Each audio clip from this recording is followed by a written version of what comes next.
don't need no man. Stay far from timid, only make moves when your heart's in it, and live the free sky's the limit.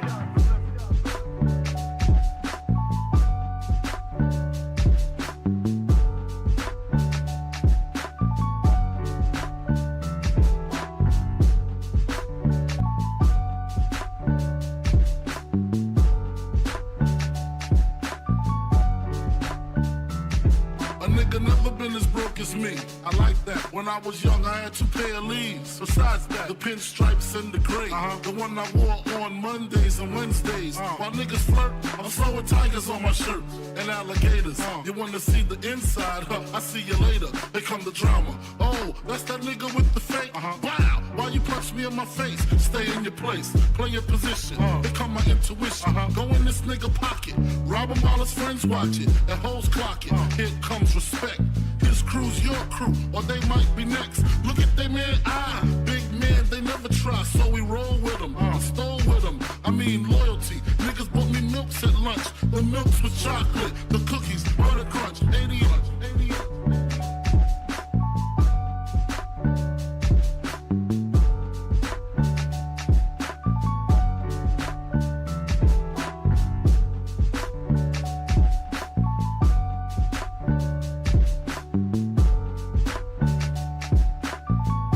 Bitches ain't my homegirls now, start stacking. Dabbled in crack, gun packing. Nickname Medina, made the scenes, took my Ninas. From gym class to English, pass off for global. The only nigga with a mobile. Can't you see like total? Getting larger in waist and taste. Ain't no telling where this felon is heading. Just in case, keep a shell at the tip of your melon. Clear the space, your brain was a terrible thing to waste.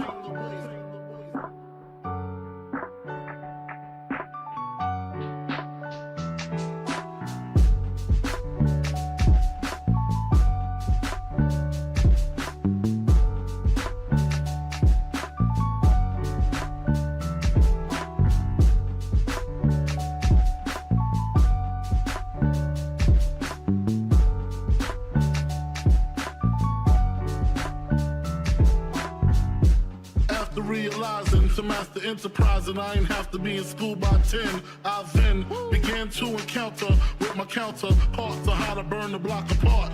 Break it down into sections. Drugs by these selections. Some use pipes, others use injections. Syringe sold separately. Frank the deputy, quick to grab my Smith & Wesson like my dick was missing. To protect my position, my corner, my layer. While we out here, say the hustler's prayer. If the game shakes me or breaks me, I hope it makes me a better man.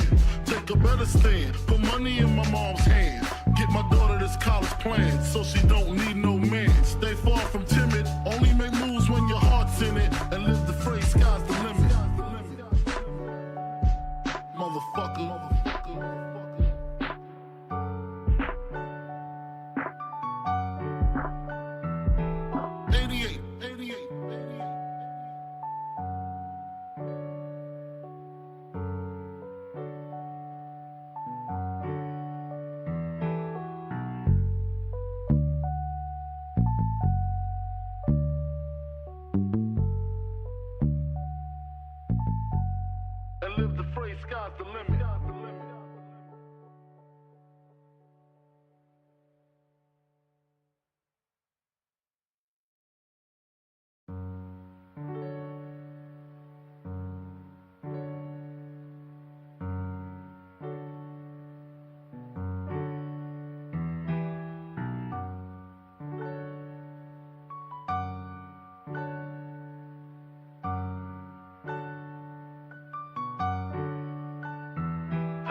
A nigga never been as broke as me. I like that. When I was young, I had 2 pair of leaves. Besides that, the pinstripes and the gray. The one I wore on Mondays and Wednesdays. While niggas flirt, I'm throwing tigers on my shirt and alligators. You wanna see the inside? I see you later. Here come the drama. Oh, that's that nigga with the fake. Wow, why you punch me in my face? Stay in your place, play your position. Here come my intuition. Go in this nigga pocket, rob him while his friends watch it, and hoes clock it. Here comes respect. His crew's your crew, or they might be next. Look at they man eye, big man, they never try, so we roll with them. I stole with them, I mean loyalty. Niggas bought me milks at lunch, the milks with chocolate, the cookies, butter crunch, 88.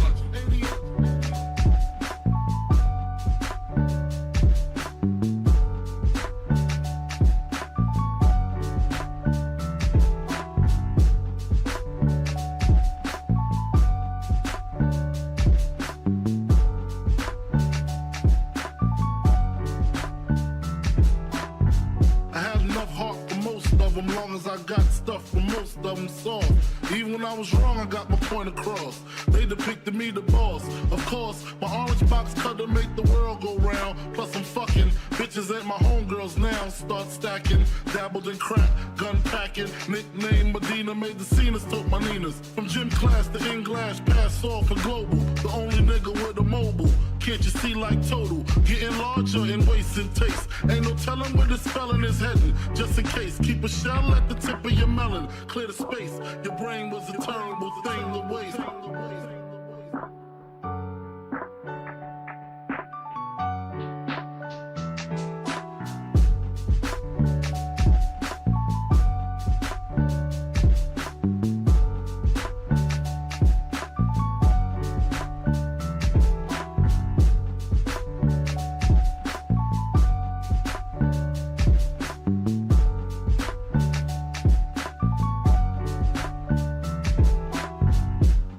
Realizing to master enterprise, and I ain't have to be in school by 10. I then began to encounter with my counterparts on how to burn the block apart.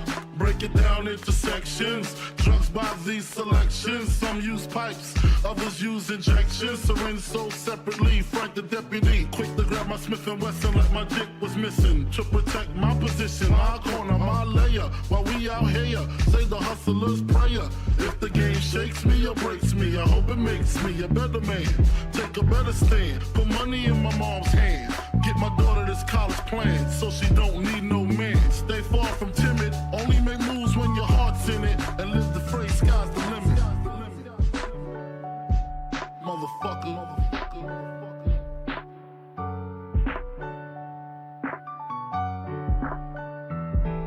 88.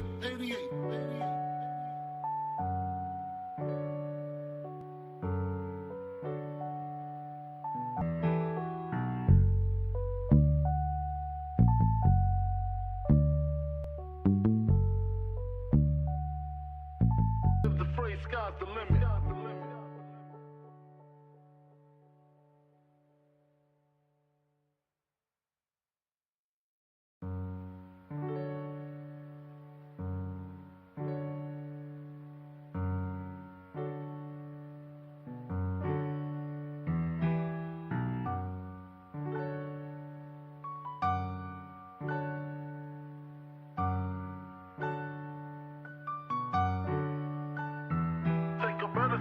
Put money in my mom's hand. Get my daughter this college plan, so she don't need no man. Stay far from timid, only make moves when your heart's in it. And live the phrase, sky's the limit.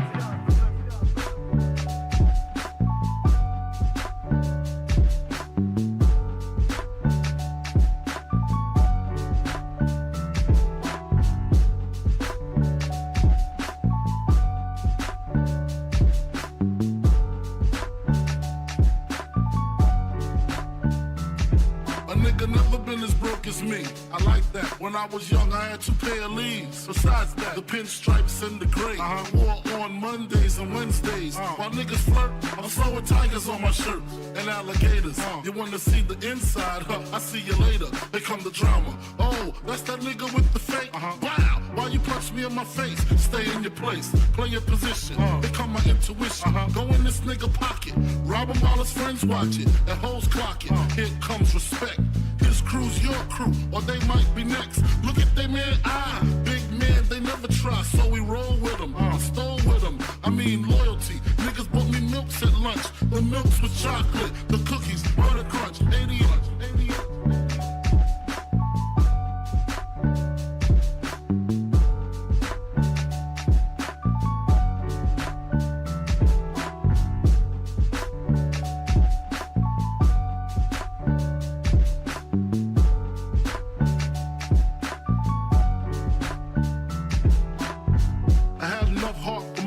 Long as I got stuff for most of them soft. Even when I was wrong, I got my point across. They depicted me the boss. Of course, my orange box cutter make the world go round. Plus I'm fucking bitches at my homegirls now. Start stacking, dabbled in crack, gun packing. Nickname Medina, made the scenes, took my Ninas. From gym class to in-glass, pass off for global. The only nigga with a mobile. Can't you see like total? Getting larger in waist and taste. Ain't no telling where this felon is heading. Just in case, keep a shell at the tip of your melon. Clear the space. Your brain was a terrible thing to waste.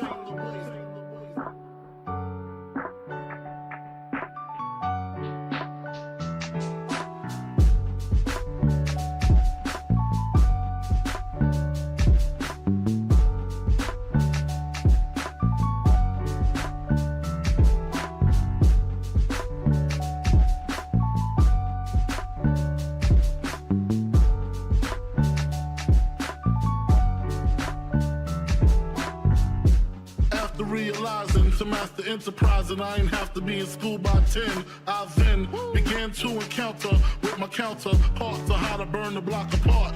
Break it down into sections. Drugs by these selections. Some use pipes, others use injections. Syringe sold separately. Frank the deputy, quick to grab my Smith & Wesson like my dick was missing. To protect my position, my corner, my layer. While we out here, say the hustler's prayer.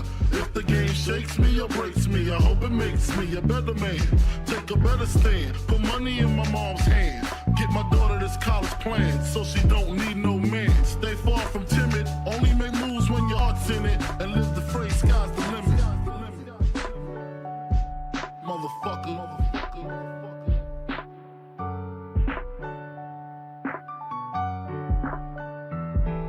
88, 88.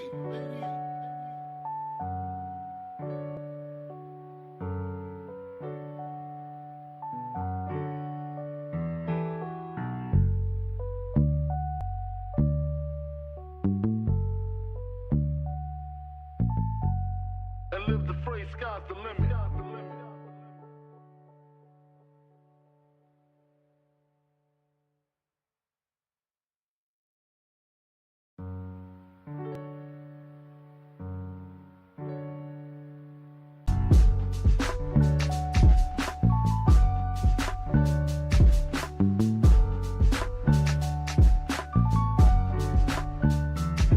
Nigga never been as broke as me. I like that. When I was young, I had 2 pair of leaves. Besides that, the pinstripes and the gray. The one I wore on Mondays and Wednesdays. While niggas flirt, I'm sewing tigers on my shirt and alligators. You wanna see the inside? I see you later. They come the drama. Oh, that's that nigga with the fake. Wow, why you punch me in my face? Stay in your place, play your position. Become my intuition. Go in this nigga pocket, rob him while his friends watch it. And hoes clock it. Here comes respect.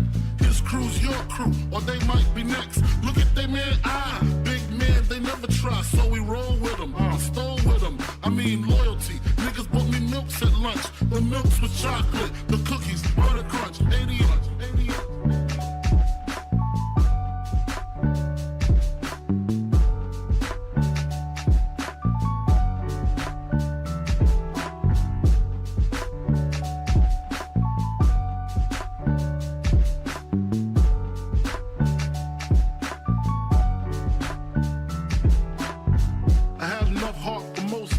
long as I got stuff for most of them soft.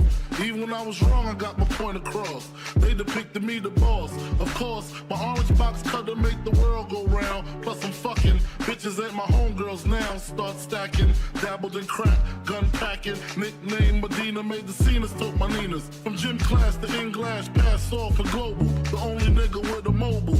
Can't you see like total? Getting larger in waist and taste. Ain't no telling where this felon is heading. Just in case, keep a shell at the tip of your melon. Clear the space. Your brain was a terrible thing to waste.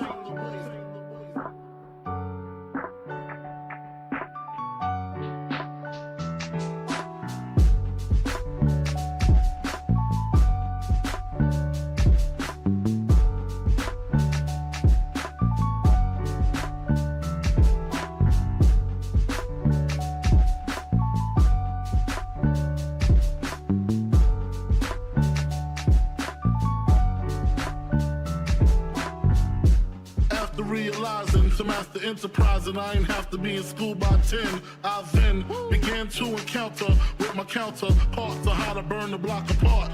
Break it down into sections. Drugs by these selections. Some use pipes, others use injections. Syringe sold separately. Frank the deputy, quick to grab my Smith & Wesson like my dick was missing. To protect my position, my corner, my layer. While we out here, say the hustler's prayer. If the game shakes me or breaks me, I hope it makes me a better man. Take a better stand. Put money in my mom's hand. Get my daughter this college plan so she don't need no man. Stay far from timid. Only make moves when your heart's in it. And live the phrase, sky's the limit. Motherfucker.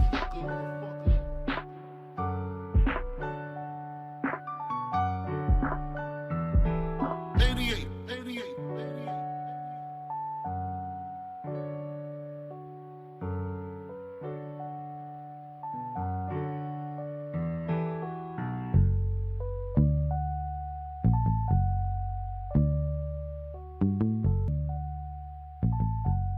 And live the phrase, sky's the limit.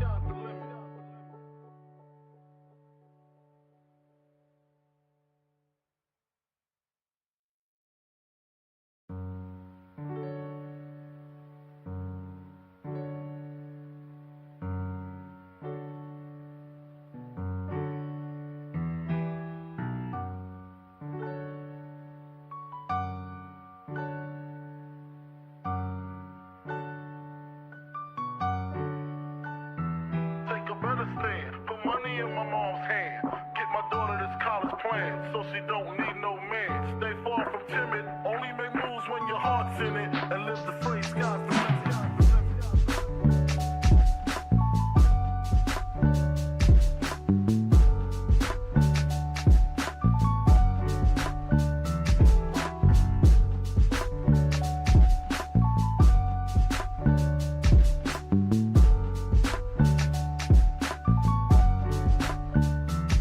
A nigga never been as broke as me. I like that. When I was young, I had to pay a leave.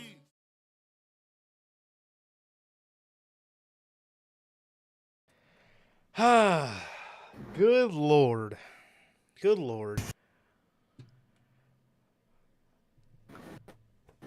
All right. Well, hello everybody. God damn. There it is. Goddamn. Yeah, goddamn is right, bro. I apologize for the long intro. My Wi-Fi does not want to work with me. As you can see, Sir K's fucking freezing already. And I don't know. Yeah, nothing wants to work with me, but here we are. He's fucking frozen in a fucking smile already. And yeah, this is why we had a long intro. Jesus, yeah. Literally, as soon as I fucking hit record, everything wanted to fucking go out on me. So, kind of still waiting for everything to go back up. Yeah, we don't want to make you guys wait any longer. Yeah, so I apologize if there's a delay between me and Sir K. But, God fucking damn, dude.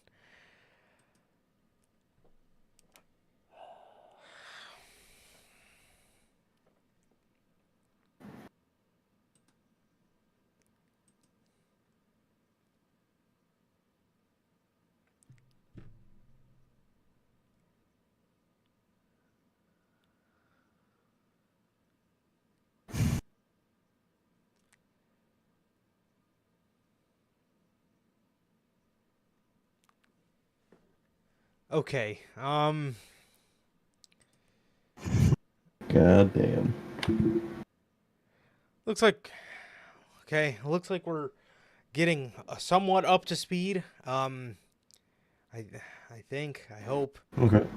Um, okay. I think me and Sir. I think the delay's not that bad. Fucking Jesus. Okay. Yes, I apologize for the long wait. It looks like everything on my end's getting back up to speed. Again, I apologize for the fucking long wait time, everybody. So sorry about that. But yes, how's everybody doing? Welcome back to another edition of the Notorious Hills podcast. This is episode 214 of the news, man. How the hell is everybody doing? Thank you guys for being here. If this is your first time watching, guys, do not know how the show works. Every Monday we are on here with Notorious Unscripted after Monday Night Raw, and every Friday at 4 p.m. Central we are on here with the news at 4 p.m. Central every Friday, man. If you guys did miss this past Monday's edition of Unscripted, has WWE proven that they have no plans for Cody Rhodes' title reign. You guys can now watch that on all platforms. That is episode 195. That is episode 195 of Unscripted. And if you guys did miss that, that is available for you guys on all platforms. That is Anchor, Spotify, Google Podcasts, Apple Podcasts. And if you want to see it first, join us right here every Monday after Monday Night Raw for Notorious Unscripted, man. Also, if you guys have not got a chance to get your hands on some of the official Notorious Hills Podcast merchandise, you guys can now find this live on the merch shop. That is bonfire.com. Link is at the top of the description of this very video to get the very best merch in the IWC, in all of the IWC. That is available for you guys on bonfire.com. Link is at the top of the description of this very video. And yeah, man. Also, this is your first time watching, and you guys do not know who we are here at the Notorious Hills Podcast. I am Johnny Mayhem, one half of the host of this very show. And as for the other half, we got my man Sir K here. How the hell are you doing, man? I'm doing good, man. I'm doing good. Just been chilling out, man. Waiting next weekend, big weekend, 2 shows back to back, man. I can't wait. It's gonna be a great fucking weekend, man. I'm excited, man. I'm excited. Yeah, exactly. So it really is. So I'm really excited, man. But I'm doing good, man. I'm doing good. Like Durante always asks, how's life? How's the family? Life's good. The family's good. How is everybody doing in the live chat? Bell, Durante, Logan, anybody that joins, and anybody in the replay, man. How is everybody doing? What about you, bro? How are you doing? I'm doing good, man. I'm doing good. I'm on the brink of defeat. On the brink of fucking Charlotte connection. All I gotta do is look at chat and fucking see Durante fucking bullying me. Yet again, unfucking believable, Durante. Unbelievable. That, I'll tell you what, that is 10 minutes of your life you should cherish in our intro screen. Actually, about 18 minutes of your life that you should cherish in our intro screen. So that's Durante. You know, I should start doing that every week for the Durante special. 20-minute start screen, man. Just so Durante could bask and just cherish valuable moments of his life in the screen. Yeah, definitely. And genuinely, dude, on the brink of defeat in life in general, man. I feel that, Logan. I feel that, bro. Schedules, this, that, all that shit. Fucking just problems in general. The brink of defeat is upon us, but we keep moving, bro. We keep moving. But exactly. How is everybody doing, man? As Durante always asks, I'm good. Family's good. What about you, Durante, Logan, Bell, everybody here now, everybody that'll be here maybe in a little bit, or everybody a part of the Replay Mafia, JT, JB, how the hell are you guys doing? And thank you guys for joining us as always, bro. Again, apologize. We're 25 minutes into the fucking stream, and we're finally just getting started. Very frustrating. Very frustrating, bro. If you guys don't know by now, I'm a super perfectionist, so this shit really fucking gets to me. It's really fucking irritating. But we're finally here. We're finally here. Getting ready for the final day on Sunday. The final day, Double or Nothing? Wait, no, that's not this Sunday. What's the final day? I don't get it. The final day. Is that like what's going on here? Yeah, what's going on here, Bell? What's going on? Unbelievable. Yeah, Unbelievable. You. explanation. No context from Bell.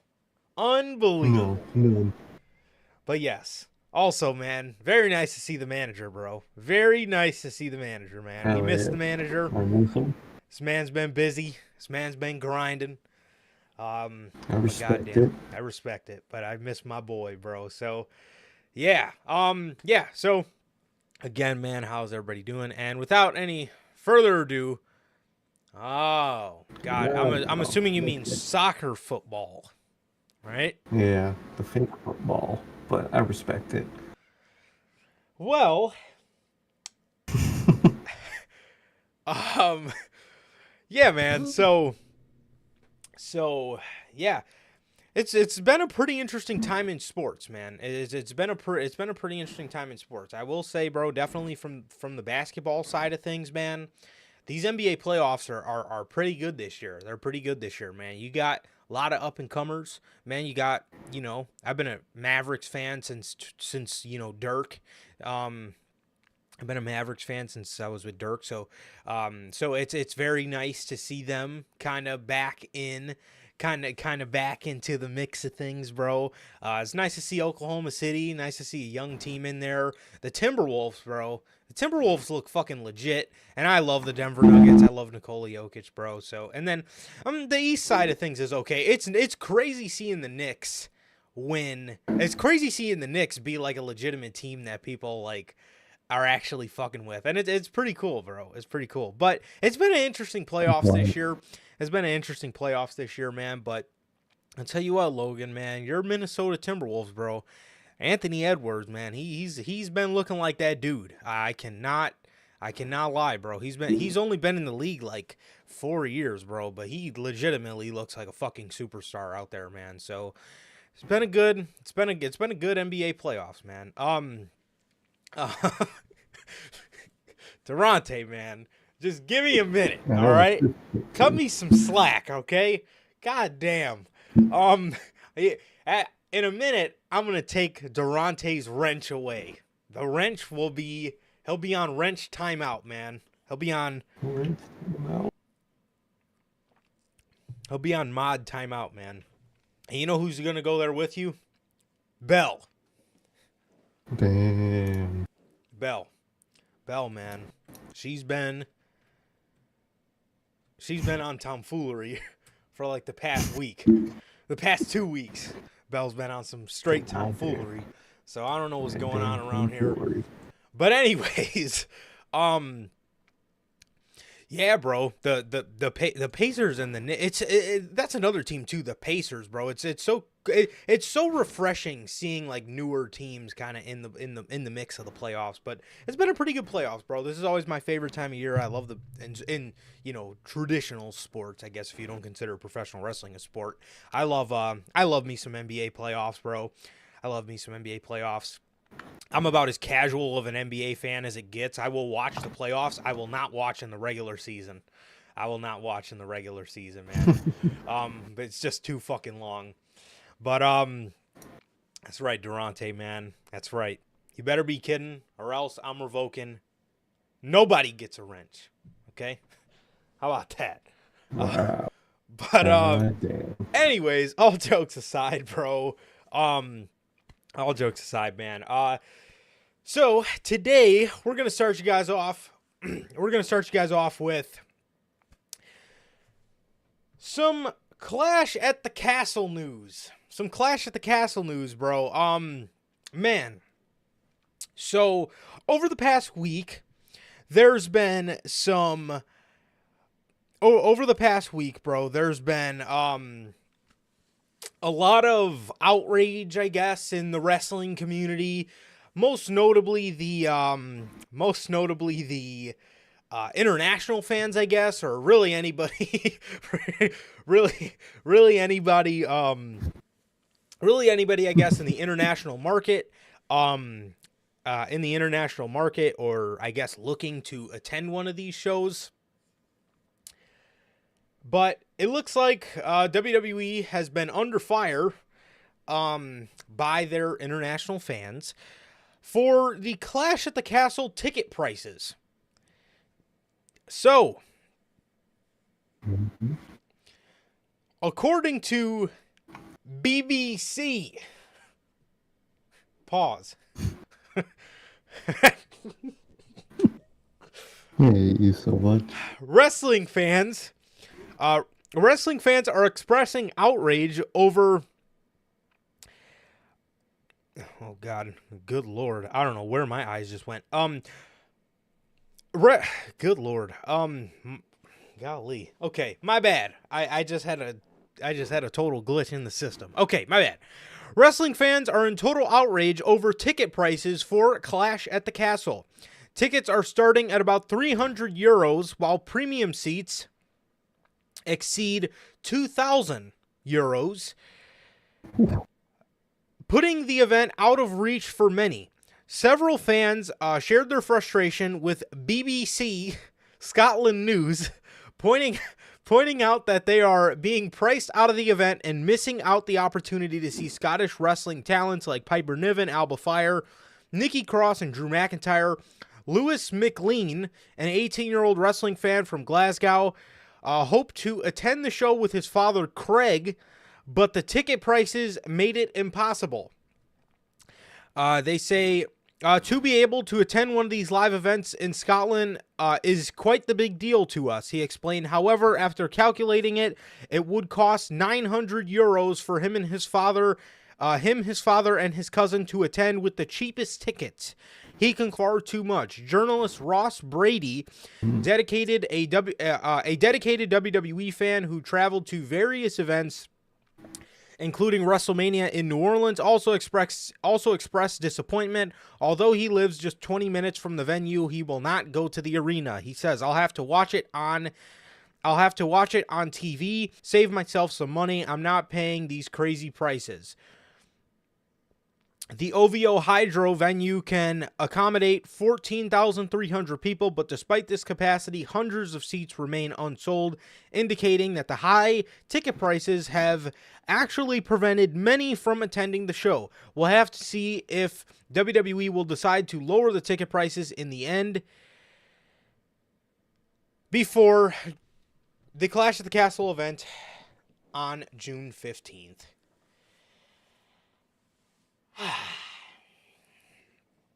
For starters, God damn.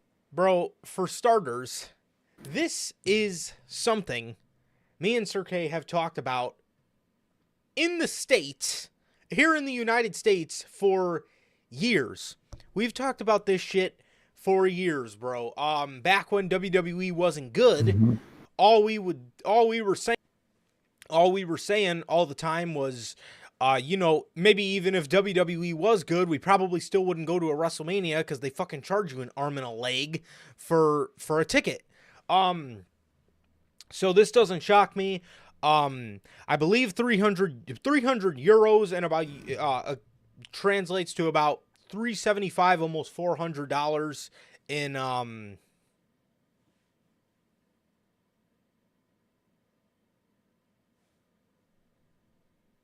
USD. God damn. Well, I thought we were.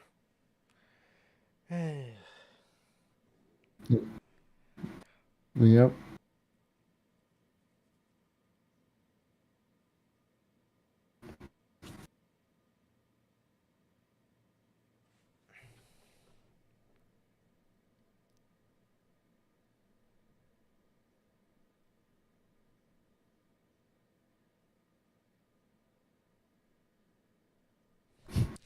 Okay, I think.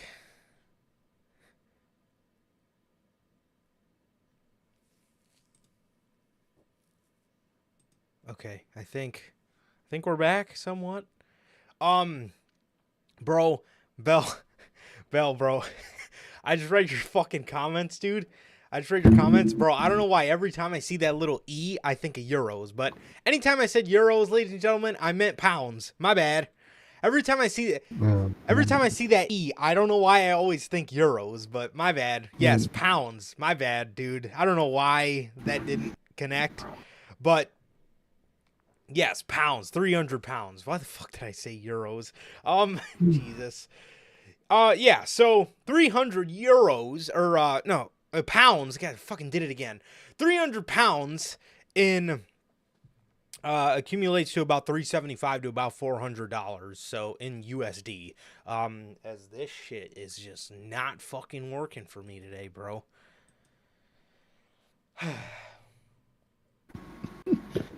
Yes.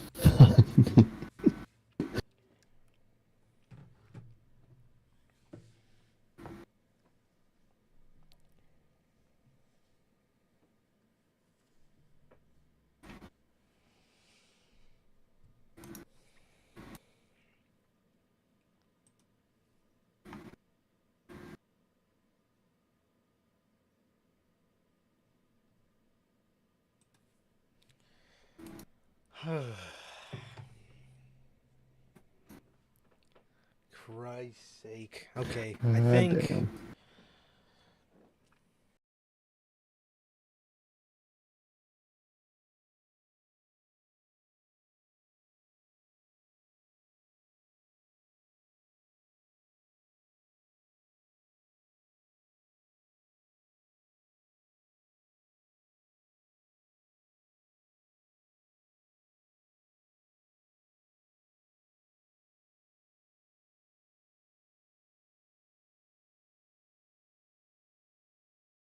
Fucking Jesus.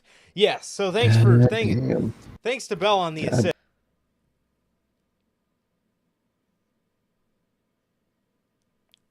Okay. Yes, so thanks to Bell for that. But anyways, if I can get on with my fucking take before my fucking internet shits out on me again. Yes, yeah, this is something, bro, honestly, man, this is something me and Sir K have been fucking talking about, in terms of WWE with their ticket prices, man. It is incredibly greedy. It's incredibly greedy on their part, but at the end of the day, WWE knows they can do the shit because they know that their content is good. That, dude. Oh, they gotta be fucking with me at this point.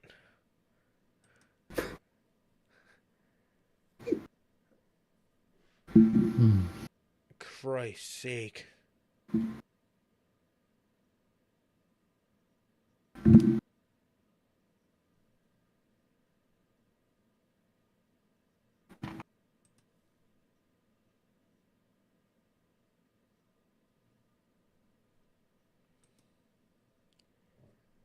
Okay.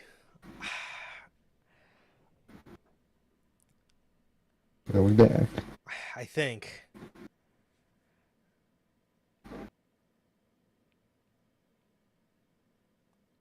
So, anyways, what I was attempting to fucking say for the 6th time, yes, good lord.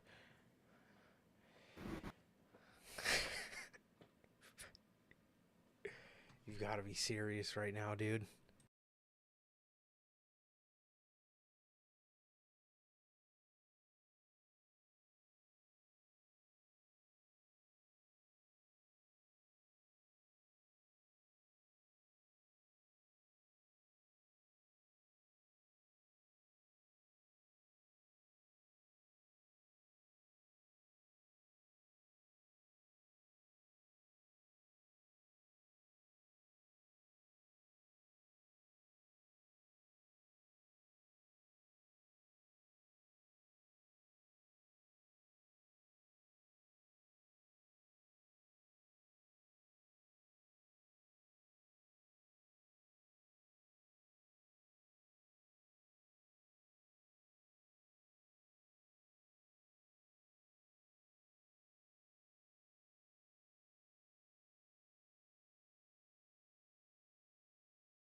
So am I.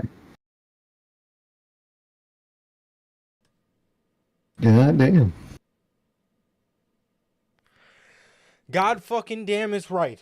I've about tried every motherfucking thing I have in my fucking ability to do, and this shit just fucking sucks. Okay? That's the cold hard truth here. This shit just fucking blows. Okay? It's fucking 5 o'clock. We haven't even fucking got a goddamn story out of the fucking way. Christ's sake, dude. I fucking think these motherfuckers just like seeing me get pissed off or something. I mean, I like it, but... I really fucking hate you sometimes. Right now is one of those times. Jesus Christ. It's This okay. fucking guy can never Next fucking let me just weekend. be angry. Oh, no, I can never let him be angry. Every fucking gotta say, I 2 was seconds, looking dude. I'm gonna fucking get this. I'm gonna read this story again before I fucking blow my fucking lid. Okay. Don't do that. Okay. Jesus Christ. I apologize. Bro, we are 47 minutes into this motherfucking stream. And I haven't even got a fucking story down yet. According to the fucking BBC, Okay.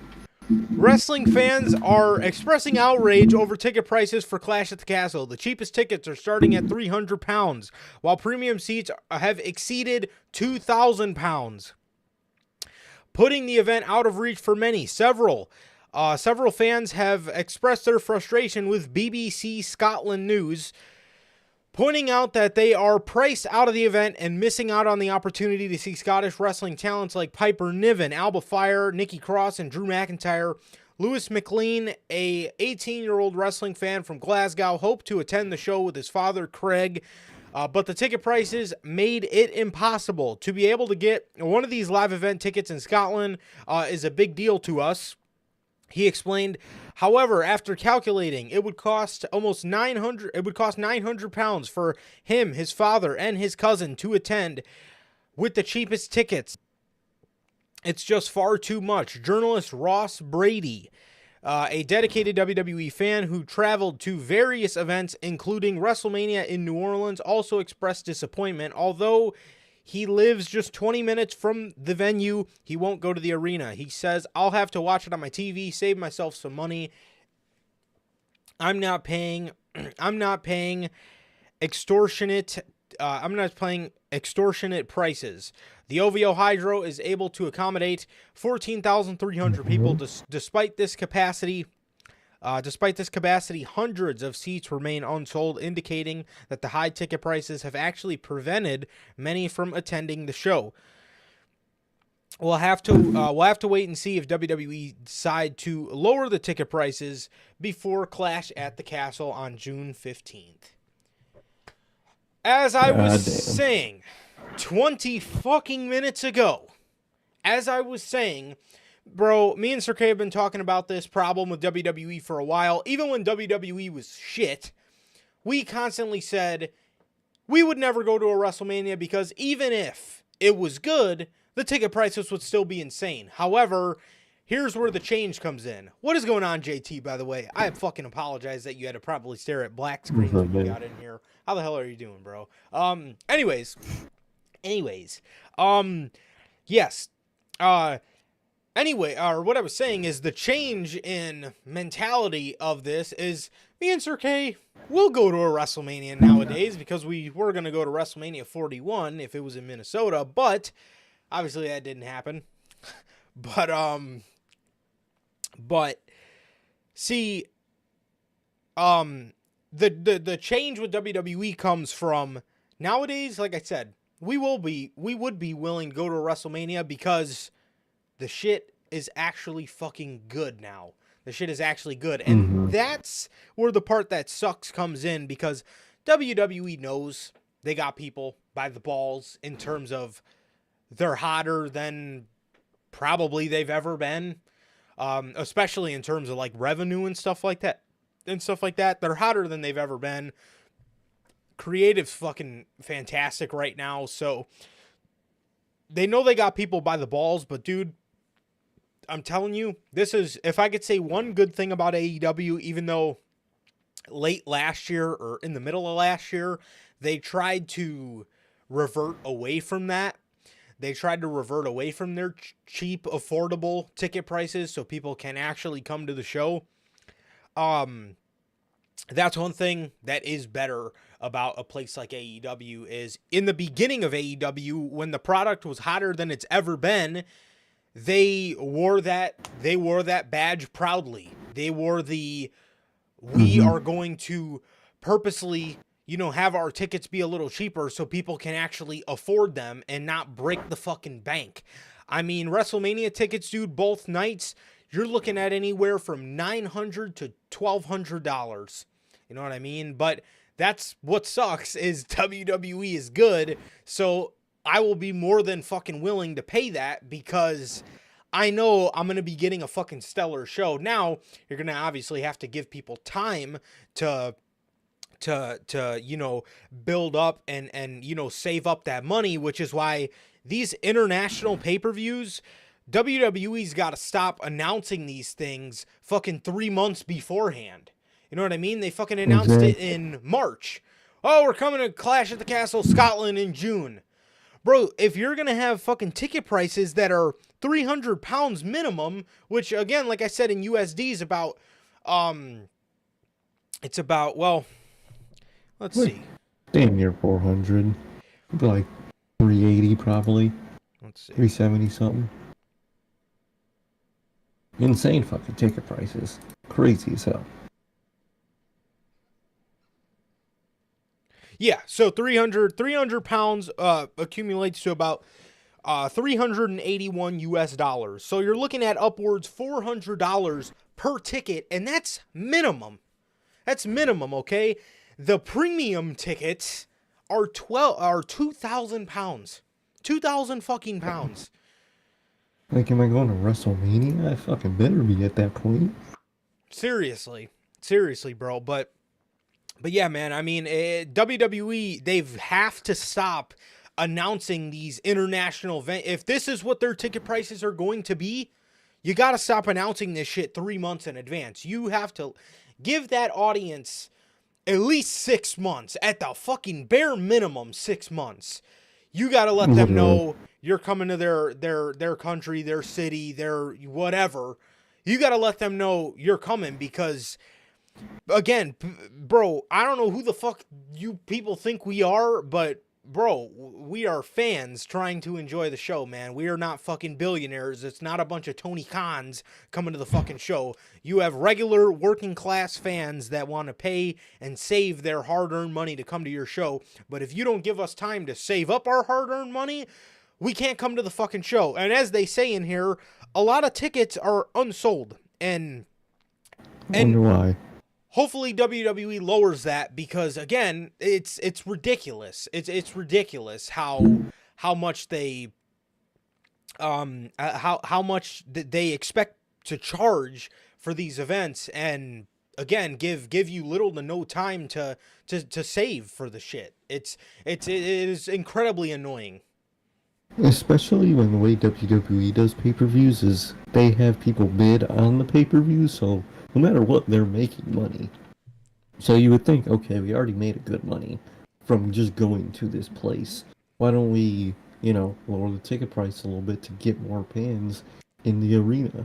Yeah, you would think. I never understood the model where businesses just hike up prices and think people are going to buy them. Never understood that. The lower it is, the more people are going to buy it. I'm not saying it's got to be dirt cheap. Yeah. I don't expect it to be. But at least be fucking reasonable. $400 for what's probably some fucking nosebleeds? Yeah. Ain't no fucking way. I was going to say, like, for us, $400 for WWE Survivor Series, but they were good seats. That's okay. Like, it's not necessarily going to break...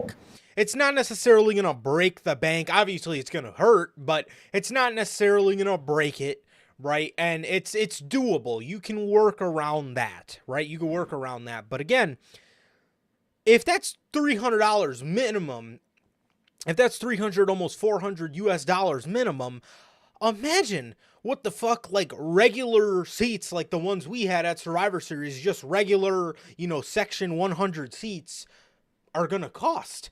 I mean, those are probably up to $800-900. I mean, who the fuck is paying that? You know what I mean? And it's just like, and it is really annoying because WWE likes to constantly tout, oh, we got the biggest gate, we got the, largest gate here. It's like, dude, yeah, you got the largest gate, but bro, you are ringing your fans fucking, you are penny pinching your fans, bro. So it's something that's, You walk up to the merch table, $40 for a t-shirt, bro. Like, dog, you're making money. No matter what, you go fucking make money. So just lower the ticket prices. Those shits used to be $30. When we went back in 2018 to, NXT TakeOver Chicago, bro, the shirts were $30. We're at Survivor Series, the fucking shirts are $40 and the hoodies are like $80. Like, bro, what the fuck? $85 or something. Like, bro, I'm not fucking paying $85 for a hoodie. And then y'all want to show me a commemorative ass fucking title replica that I could get on WWE Shop on sale for $200. Y'all want to put a $600 sticker on it. Like, dude, That's fucking thievery, bro. So like, don't get that motto, bro. I would think they would move past that motto, and because more fans want to go to these shows now, so you would think you'd allow more fans to go to these shows, but it's gonna bite them, and these shows should be sellouts, but the sole reason they're not is the prices, man. Because no matter how good something is, no one can spend that much money on just something they love. Because at the end of the day, well, like you said, we're not all Tony Khan. We all gotta go back to work, pay our bills, shit like that. It ain't easy, bruh. So, I hope they realize that, man. I really hope they do by the time they go to Minnesota in fucking 2038. Yeah, it's, it's incredibly frustrating. It's incredibly frustrating. It's frustrating for the American audience. I can't even imagine how it is for you guys, because you guys don't get these shows a lot. France, Scotland, I believe that was the first live event period they've ever done in France, and I believe this is the first live event they're ever doing in Scotland. You know what I mean? All this time it takes for WWE to go there, and they go there, and the fucking ticket prices are damn near unattainable. But that's what sucks, because WWE knows they have people by the balls because the product is fucking good. You know what I mean? And that's the one thing I hate about just the modern day wrestling company, man. They, like I said, AEW used to be the same way in the beginning of AEW. Then they kind of deviated away from that. Now they're kind of having to go back to the cheap ticket prices because nobody wants to come to the fucking shows. But It's its own problem. Yeah, that's a whole nother can of worms in itself. But they deviated away from that, and it's just like, dude, first of all, I mean, in AEW's case, you're putting on a mid-ass show and you're asking people for, chunks of change. That's kind of crazy if you ask me. But Literally. it's just, dude, again, not everybody can afford this. And yeah, like JT says, God fucking forbid you get thirsty at one of these shows. That's why I want to say it was the first dance. Me and Sir K were like, we won't eat, right? We'll save our appetite and then just, pig out after the show. We'll go out to eat and just fucking eat like slobs after the show. Midway through the show, I'm fucking starving. I'm fucking thirsty. And, I'm screaming and shit because I'm at the show enjoying myself. So now I'm getting lightheaded because I'm fucking out of breath and I'm hungry and I'm thirsty. And then you got to make that walk of shame to the fucking to the concession stand. and you say, "Sir, can I have something to drink? Can I have a Pepsi? We only have Coke." Well, that's the first fucking problem. And then you say, "Okay, I'll take a Coke." Okay, that'll be $9. Okay, can I also have a fucking hot dog? Okay, now your total is $22.87. What? $22.87? And a fucking drop. Well, yeah, the hot dog wasn't bad, but they don't give you nothing. No ketchup, no nothing.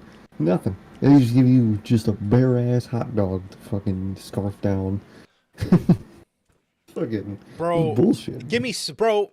I'm not, and I know a lot of people think I'm weird, but normally I don't mind a plain hot dog. But if I do like some on my hot dog, give me some relish. I like some relish. I do. Bro, Not a relish guy. give me something, bro. Give me something, man. But no, they give you a plain ass hot dog in a fucking wrapped up in some tinfoil, and you got to make that walk of shame back to your seat. And the hot dog ain't even juicy. It's dry. It's literally like this big. It's not a big hot dog. It's bullshit, dude. You take the first bite and you just bite into bun.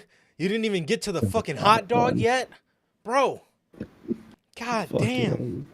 It's like these pigs has run you dry, man. They really fucking do. It is beyond infuriating from a wrestling fan's perspective. And again, it's infuriating to us in the States. I can only imagine how it is for the people in the UK, for the people international in general, who don't get these shows all the time. They don't get these shows, and when they do come, it's just completely overshadowed by ticket prices that are completely ridiculous, and have no reason to be that crazy. But yeah, man, so that's the Clash at the Castle ticket rage, I guess, from the WWE fans, man. So that is the that's the latest news on and everything that's been going on with Clash at the Castle, man. So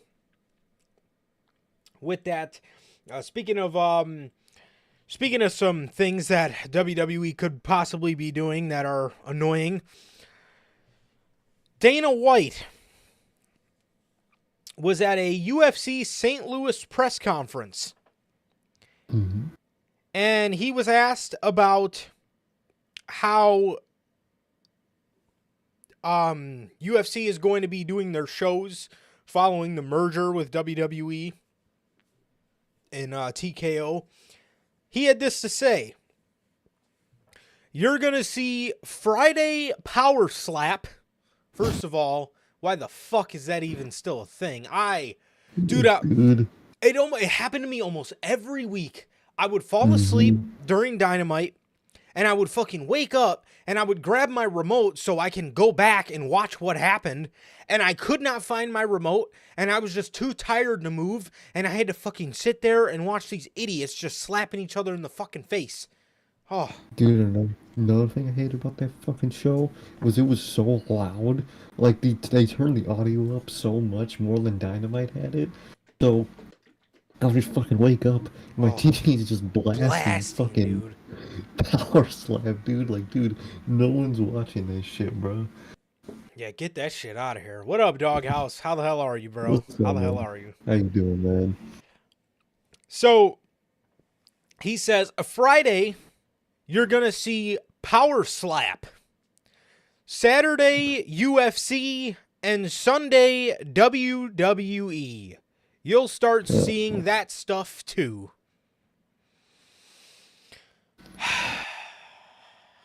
See, you know, man, what were you going to say? Before Triple H took over, we had a lot of, what we, call them, Vince McMahon isms. Now with Vince McMahon gone, we got a new one. The TKO isms. And they are really annoying to me, man. The Sunday pay-per-views, the holiday weekend pay-per-views. They do just a lot of weird business decisions that just annoy the fuck out of me. Because it's the most, don't care about your audience's financial and just general life situation at all. That's what TKO does a lot, and that's one of the other things that's going to be happening. Dude, no one wants Sunday pay-per-views. Saturday ones are so much fucking better. So, yeah, seriously. So, what I wanted to lead with here, first and foremost, is please, for the love of God, do not do these weekends often. Because that sounds horrible. First of all,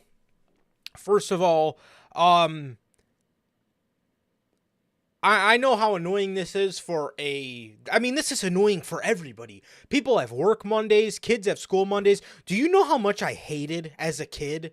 Thankfully, my parents, shout out to my parents, they would let me stay home the Monday after, like WrestleMania or like Royal Rumble or SummerSlam.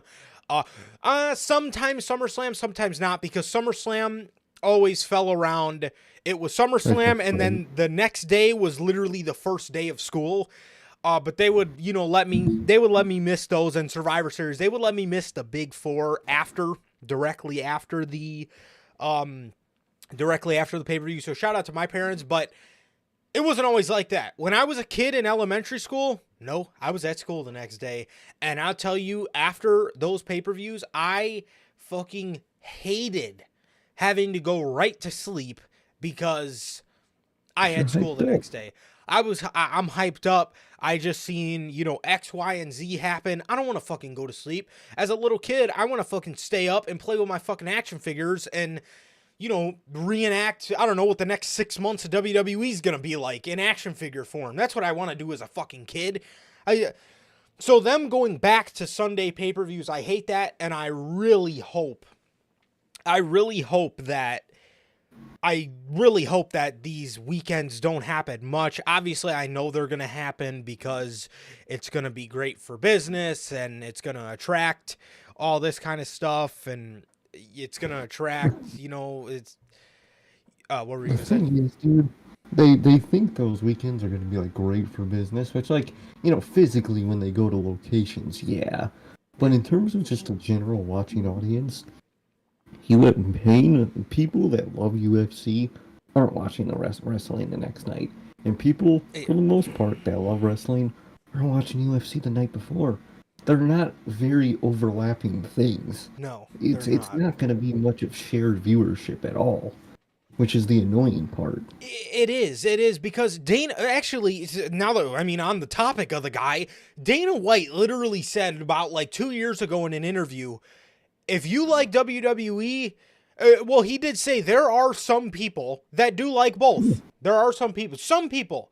But he literally said himself, majority of people, if you're a UFC fan, you ain't into WWE. And if you're a WWE fan, you're not fucking into UFC.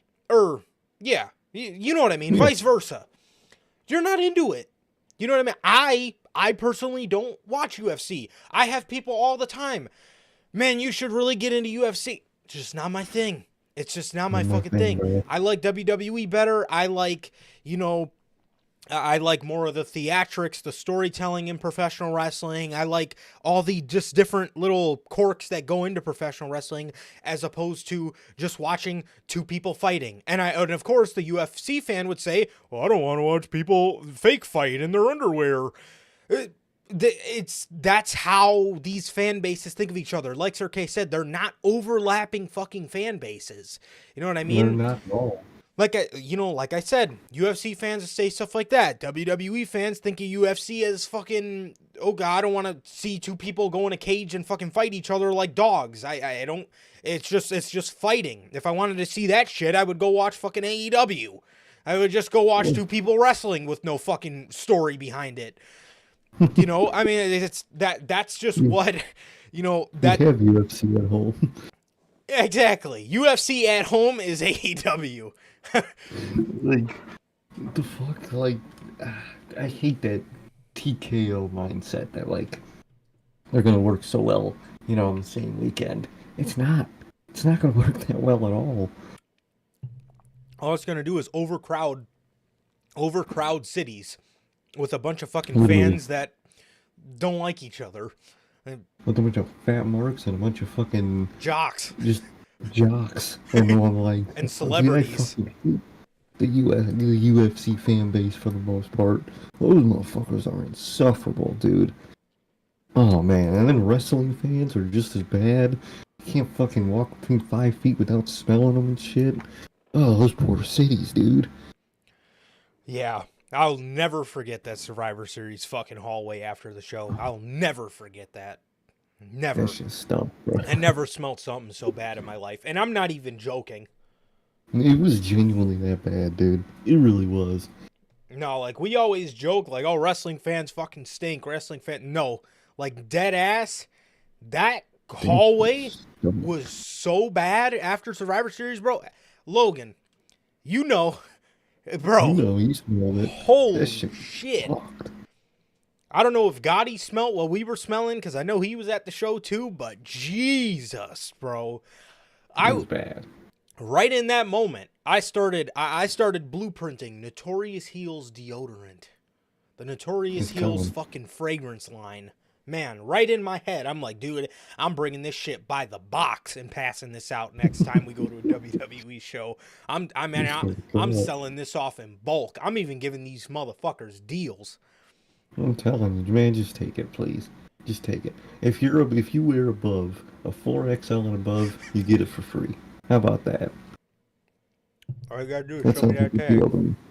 Exactly. All 4XL, just take it, bro. Just take it. You can have 2 of them. Here, man, we might as well take the whole box. One for each arm. God damn. You use the whole stick, bro. Seriously. Put some on your chest, too. Something. Please. Everywhere, dude. Chest, stomach, everywhere, bro. Just rub it. Like, bro, you motherfuckers don't shower before you go to the show? Like, bro, No. what?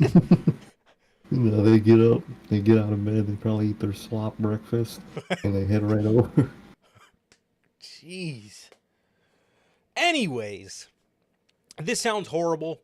I really do hate WWE going back to Sundays, and for that, I genuinely hope that we don't do these much We don't do these much. I really hope we don't, because yeah, I mean it sucks. It's really bad. It really fucking is, man. Hate Sunday pay-per-views. I hate that AEW went to Sunday pay-per-views. I don't know why they do it, but they do it, and it's incredibly annoying, definitely. But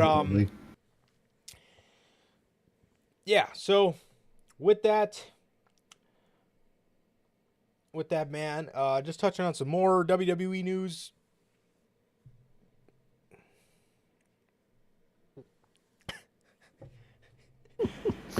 With some more WWE news, man. Talking about NXT. Man. The CW Network has confirmed that NXT will stay on Tuesday night when the transitions over later in the fall of 2024. And with that, there's been a lot of news on just WWE scheduling in general. It looks like they will be keeping SmackDown on Fridays and obviously keeping Raw on Mondays. But yeah, so NXT staying on Tuesdays, and it looks like Fridays is keeping SmackDown as well. So I honestly like, how they have it. I know, I believe for SmackDown, I heard rumors that there were some that were, trying to make a play. I'm sure it didn't get anywhere. Well, evidently it didn't get anywhere, but people were trying to make plays for NXT to move back to Wednesday nights. And then I heard rumblings of, again, people just trying to make a play for SmackDown to move to Wednesday night, all just to go on Tony Khan's night. Yeah, all to just go on the night that Tony Khan runs AEW Dynamite. And then obviously you guys remember that wild piece of news many weeks ago that they were trying to explore Raw on a Wednesday or a Thursday, on Prime Video, I think it was. But Yeah, but it looks like everything's staying the same, and I think just for the wrestling fan, it makes most sense to keep Just keep things it all how the they same. are.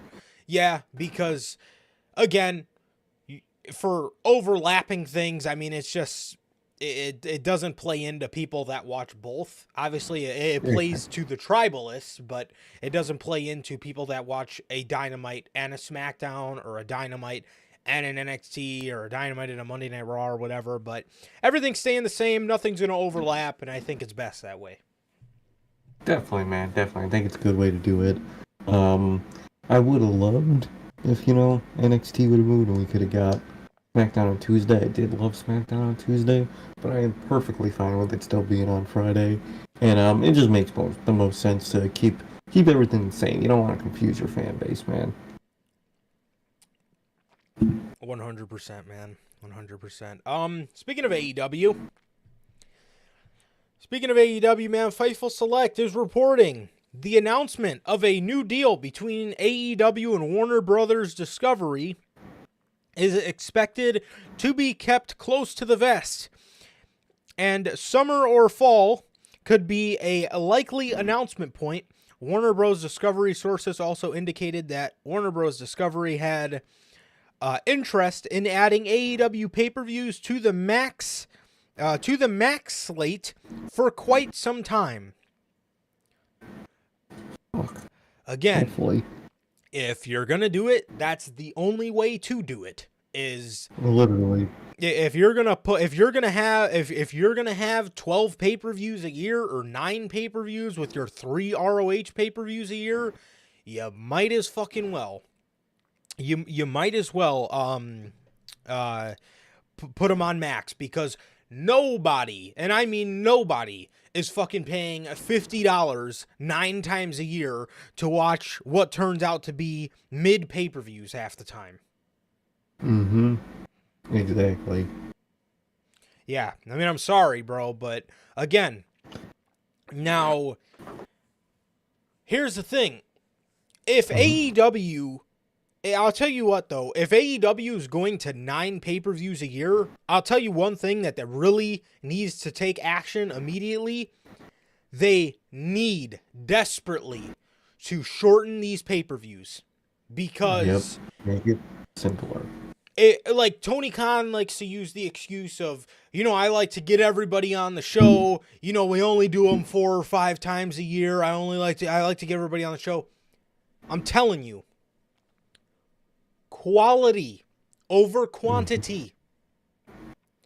If I'm, the show would be just as good. The show would actually probably be better if you only put the matches that mattered and the matches that are pay-per-view worthy on it, because your idea is so stupid. Tony's idea is, I need to get everything on there so the viewer feels like I'm getting all this. I'm getting all this for what I'm paying for. Bro, if I had 5 matches on my card, and it's Mercedes and Willow, I'll use Double or Nothing as an example. If I got Mercedes and Willow, Edge and Malachi, Anarchy in the Arena, Swerve and Christian, and I don't know, you throw like another, maybe 2 matches in there, 5 or 6 matches, maybe even 7. That might be pushing it, but again, you add another 2 matches in there, like Will Ospreay and Roderick Strong, and Chris Jericho versus Hook. All right, so for this example, we're going to leave it at 5 matches. So I would rather that than Jericho and Hook, fucking Shibata and Hook, or Shibata and Eddie Kingston, and all this other shit that nobody cares about. Fucking Bang Bang Gang.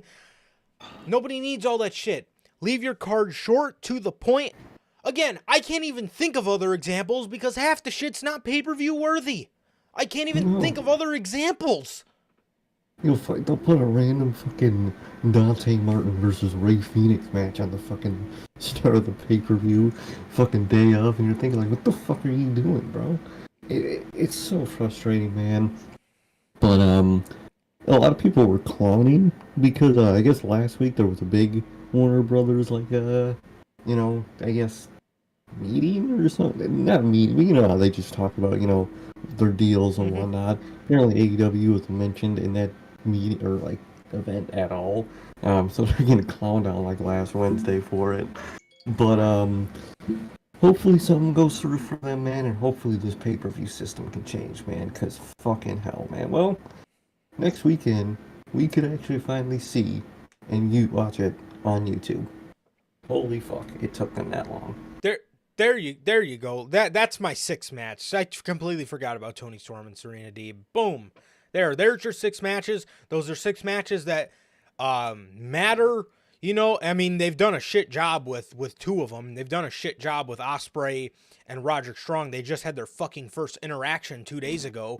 And then Tony Storm and Serena Deeb. I mean, it's been an okay build. I don't know. It just feels like something's missing.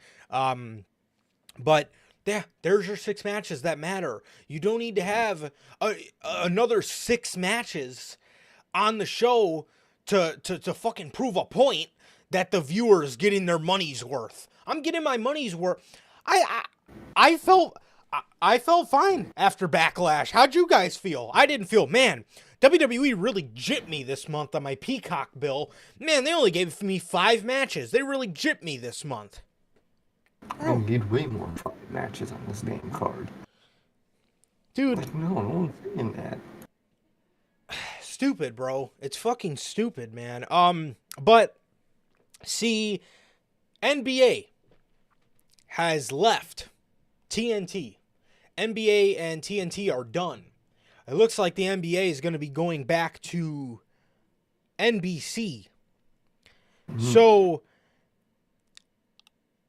this could be an indication that AEW will be staying with Warner Bros. And I think they will be staying with with Warner Bros. But you know, I kept seeing everybody talking about how Tony's gonna cook with the money that WBD gives him. This company, and we've known this for a very long time, this company is in severe debt. I think they're like $50 billion fucking dollars in debt. This company is in severe debt. So I think AEW is going to get a bag, but I don't think it's going to be the bag that everybody is, anticipating them to get, because Tony Khan is always talking about how he's going after free agents and, all this stuff. He's going after free agents and this and that. And, everybody's, pointing, especially since the NBA left, which sucks because the NBA on TNT show might be going away. So that really sucks because those 4 are amazing. But I think AEW will stick around because it's obviously going to keep, Warner Bros. It's going to keep them having, especially now with NBA gone, I could even see Dynamite being moved back to TNT. Because there's not really going to be much for them to compete with, I mean, there is still, I'm sure they still do some kind of sports stuff like NHL and whatnot, but I think maybe NHL might be on NBC too. I'm not too sure on that, but I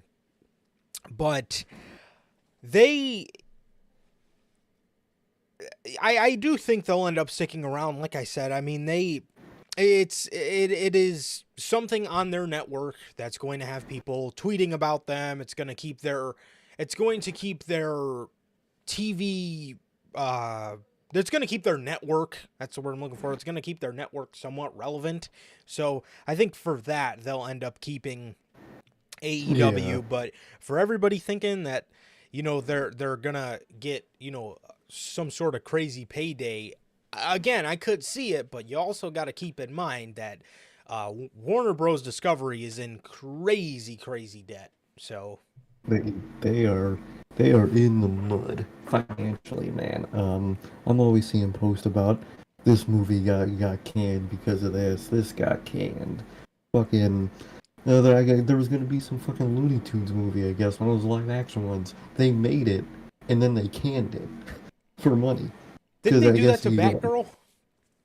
Yep, they did that to Batgirl too. They made it, and then they just canned it for because like I guess you could like avoid taxes by doing that. So no clue how the business part works, but that's what they've been doing because they ain't making no money. So they're gonna get some good money, but they ain't gonna get nothing crazy, man. They're really not, man. They're gonna be around still. That's all it's gonna be. Definitely. Definitely, man. But I do think AEW is going to stay there, and I think that would be the smart choice for Warner Bros. To do. Like I said, keeps their network relevant, keeps people on the weekly talking about their network, tweeting about a show that's on their network, all this stuff. So I think it is a smart decision to keep something on there. And again, their product is consistent. It is weekly, sometimes even, I mean, it's a couple times a week, weekly, 3 times a week, weekly. But I do think, it is a smart decision to keep AEW for sure. But yeah, I don't know. It might be a thing of Tony staying with them because he's loyal to them and not really looking for the best of financial options. Because in terms of financial options, I obviously think anybody can probably offer something better than Warner at this point. But Probably, to be honest. But I think he'll, for like the legacy of WCW, because he's such a mark, he's gonna stay with Warner Bros. 100%. Exactly. But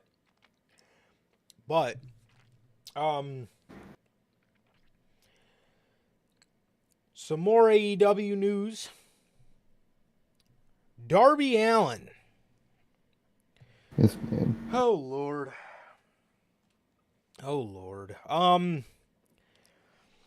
Darby Allin admits he's not fully recovered after Dynamite return. You guys already know where this is going. Let me just read this. In a video posted on AEW's YouTube channel, Darby Allin addressed the crowd after the show went off air, and he confirmed that he is still not fully recovered from his extensive injuries. He says, "What a fucking crazy few months. Holy shit. I thought the worst happened when I broke my foot. Then I was in New York and got hit by a fucking bus. As you can see, I'm not 100%. I still have a little bit of a limp. I got a nose brace on, but fuck. I'm going to Anarchy in the Arena because I want to defend AEW's honor. Like I said, I'm not 100%. Jesus. When Dax did that suplex, I was sitting crisscross applesauce and a fucking beam hit me in the head." Oh, Jesus. "I thought I got knocked out. I was like, there goes my return.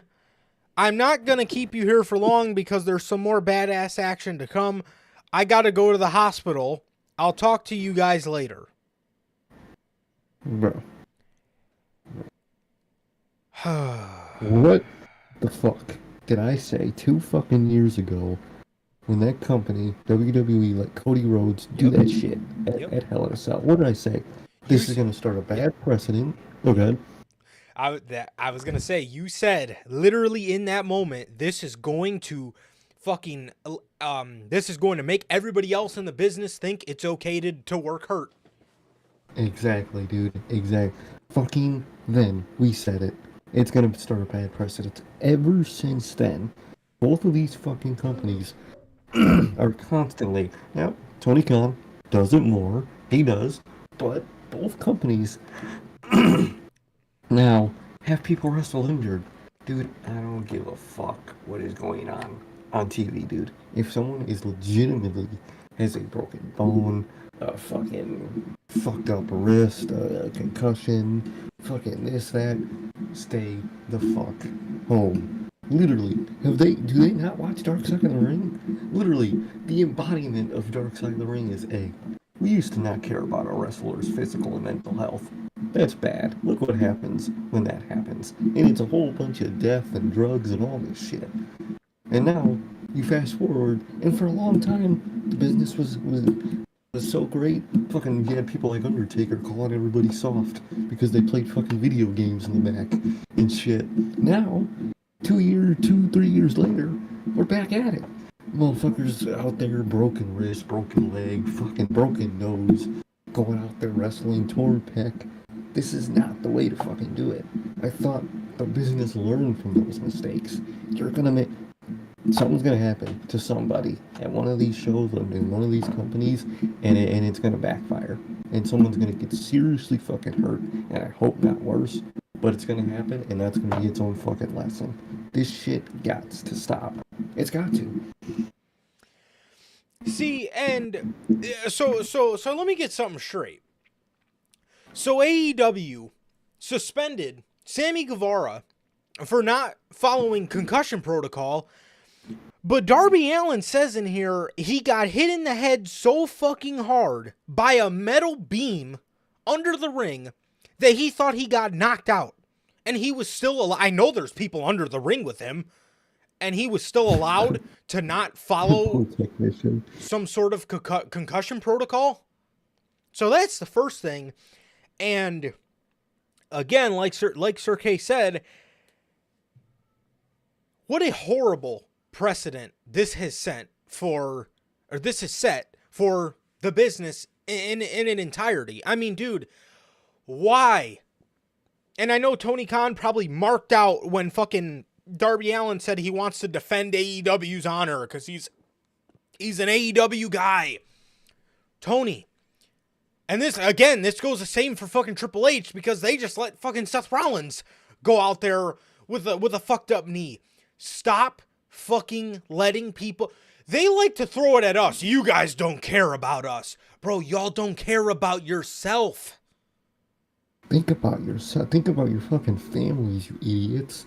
You think they want their father or mother coming home fucking limping like a motherfucker every time? Like, bro, just stay the fuck home and heal, bro. It's not that deep. You'll be back. It'll be okay. I hate that fucking precedent, man. Like, dude, these companies should be saying no. Back then, when Cody Rhodes torn his pec, Triple H should have told him no. I don't care how much you care. I don't care. Stay the fuck home. It's that simple. You are injured, you stay the fuck home. No ifs, ands, or fucking buts. Ridiculous. Ridiculous, bro. It is ridiculous. Yeah, they gotta stop doing this. They gotta stop doing this, man. It is ridiculous how much people go out here and fucking get injured. And again, then they like to throw it in our face and say, well, these fans don't give a... They could care less about us. Half the time, we're sitting here scratching our heads thinking, why are you doing this stupid shit? Literally, just stay the fuck home. Dude, why are you fucking using real glass, you dumb fuck? Phil was right. Use fucking fake. Why are you using real glass? Why are you doing all these dumbass things? For what? For a fucking bunch of fat internet marks to like? It makes no fucking sense. Ridiculous. Ridiculous. And in Sammy Guevara's case, sure, it was his opponent, but, I mean, bro... You say that about Dax in this case. And again, there was, like I said, there was nobody that got fucking reprimanded that was under the ring with Darby that probably seen this man fucking get hit in the head with a metal beam and nobody said anything. I'm not saying Darby Allin should be suspended, but no, not at all, but nobody seen this shit. Shouldn't have been there in the first fucking place. Man got hit by a fucking bus. Exactly. Why did we even make it to under the ring? Why was he even fucking allowed? Why was he even a thought in anybody's brain? Oh, let's do Darby for Anarchy in the Arena. And that's a whole nother can of worms. He's not going into no regular match where the workload can be taken off of him. He's going in a fucking Anarchy in the Arena match. If you don't think Darby Allin's going to do some crazy shit, you're out of your fucking marbles. And then, now, every wrestler nowadays is, like, currently injured for, like, months. Yeah, I've been dealing with this injury for months. I wonder fucking why. Dumbass, you keep wrestling with it. Go fucking take the fucking few weeks, few months, and you'll never have to deal with it. This is permanent damage, people. Do they not see the way? Do they not see what Kurt has to go through every morning? What fucking Mick Foley has to go through every day? Do you want that? Bro, it brings me back to what had happened with Keith Lee in December when he said, "Oh, I've been hurt since we dropped the titles of the fucking Acclaimed in Grand Slam 2022 over a year ago." Excuse me? And they knew about this? They've been letting you wrestle for a year and a half, knowing you were hurt. And then y'all want to blame us for not caring about you guys. Care about yourself. This can fucking add precious or save precious years to your career. Come on, man. Come on. Why was Darby Allin allowed anywhere near a Anarchy in the Arena match? And he's not 100%. He still has a limp. Fucking insane, dude. His nose is broken. Still. He's wearing a fucking nose tape. And minutes before he returns, a fucking metal beam smacks him in the head so hard he thought he got knocked out. What the fuck? What the fuck? What are you thinking? This world. Nobody else. Everybody wants to talk about AEW's got a deep roster. Really? And they choose the guy that's injured? And indeed, they do have a deep roster. So you choose the guy that's fucking injured to go in an Anarchy in the Arena match? What are we doing? Makes no sense.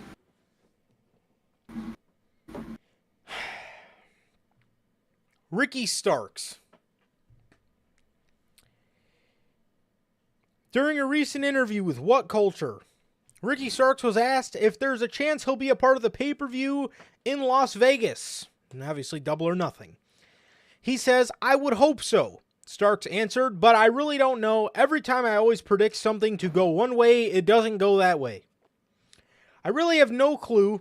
It's just a very interesting time. I feel like I wish that I was on Dynamite, or I wish I was on Dynasty. I wish I was on these things, but I think to a certain point, just for my own sanity, I can't go too crazy about it because the proof is in my work and my effort that I've consistently given." Starks appeared to be injured in his match against Top Flight 2 months ago. He took a Pele kick from Dante Martin, go figure, and the match went to the finish shortly after. Starks would later write on Instagram that he was fine and he was just being precautious. Look at that. Smart performer, man. We don't get many of those. When asked about speculation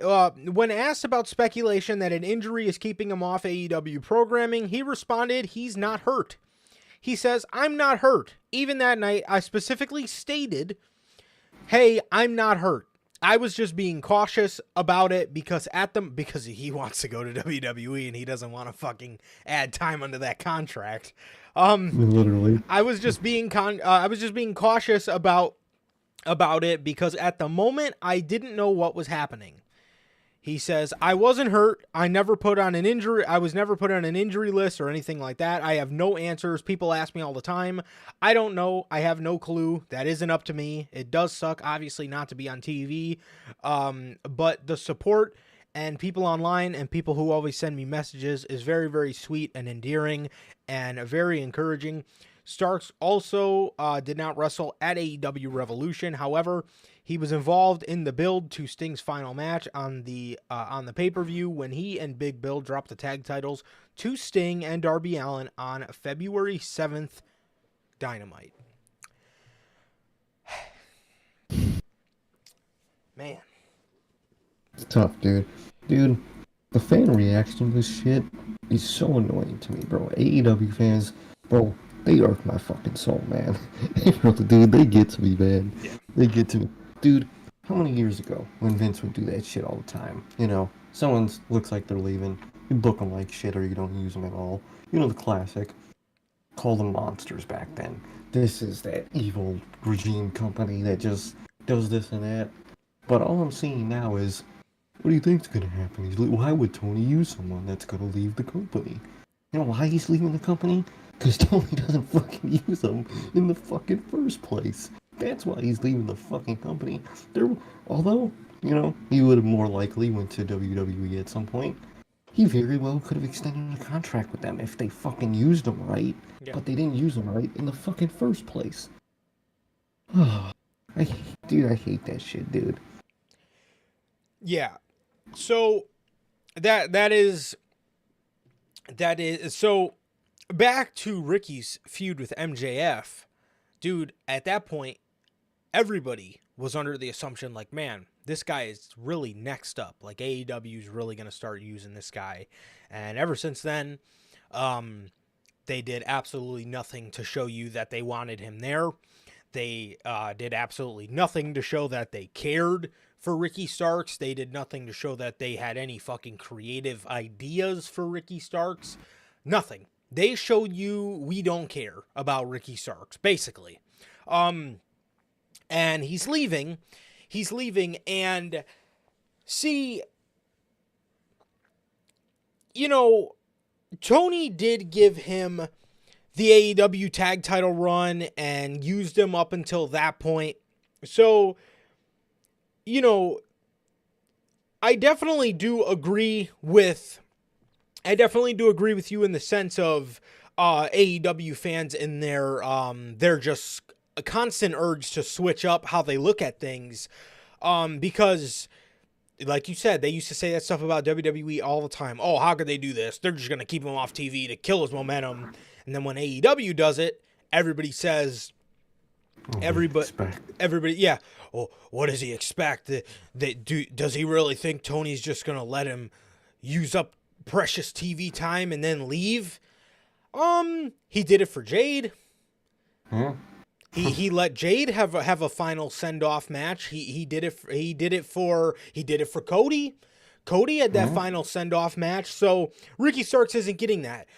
Did they use Ricky Starks up until the creative planned for it? I would say yeah. They used him up until they had him drop the titles to Sting, and that was it. And then obviously they had him coming back for a little bit, doing silly shit on Collision. And then he's been off television ever since. But again, did the creative call for, Jade? Not really. She just came back for a week and just did a silly send-off match. And then Cody, had to defend an interim title because he was gone for a week and had to do that. So I guess that one makes a little more sense. But, it didn't make sense for Jade. He still gave her the proper send-off to keep that door open. I think he's a little bitter. I think Tony's a little bitter because he lost Cody, and he knows where Ricky Starks is going. He knows Ricky Starks is going to WWE, and he knows that there's nothing he can do to stop him. But yeah, I don't know what his problem is with Ricky Starks, but I think they used him up. Personally, I think they used him up until the creative called for it, and I do get, people do want to see him on TV, but I want you guys to understand, if Ricky Starks was with the company, the exact same thing would be happening right now. He would be probably on another one of his 2-month fucking hiatuses for no reason. Exactly. So it's honestly, it's not too much of a loss. He's off TV. He won't be able to get injured or whatever, especially working with some of the talent AEW has. He won't be able to get injured, and, maybe it's a good thing, man. But I think they used him up until the creative called for it, to be honest. They're not stupidly keeping him around.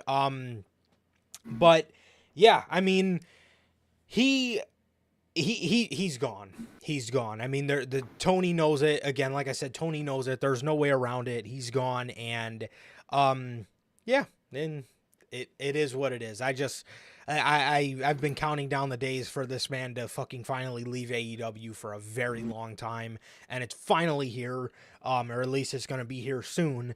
But yeah, like I said, man, I'm personally not too hung up over it, but I do think AEW fans are absolutely hilarious in conclusion because yeah, you know, Tony Khan does it and it's okay. WWE does it and they're monsters, but personally the way I'm looking at this is I'm not looking at this as a bogus thing towards Ricky at all. I'm happy for Ricky that he's fucking finally getting to leave this company. I'm so happy, man. I can't wait for him to go WWE, man. He's gonna be fucking great, man. I can't wait to see how he does over there, man. It is gonna be really great. Yeah, I honestly think this is just a case of Tony Khan being a little butthurt for sure. Oh, 100%. Exactly. But again, like I said, maybe it's better we do keep him off TV so he won't get injured and have to stay with it. Like Santana. What happened to Santana? That man's contract was up in like a month. Gets injured in blood and guts, and he's got to stick around in the company for another fucking year and a half. So. Bullshit, dude. But you gotta love AEW fans. You gotta love AEW fans, man. You know, calling out these monsters. But the tag team division. The tag team division, man. So, AEW's official account shared backstage footage where Isaiah Cassidy addressed what might be next for his tag team Private Party. Reflecting on their journey since joining AEW, Cassidy recalled how he felt about their prospects earlier in the year. He says, when we came back to AEW in January, I felt like Private Party was on its way to becoming AEW Tag Team Champions.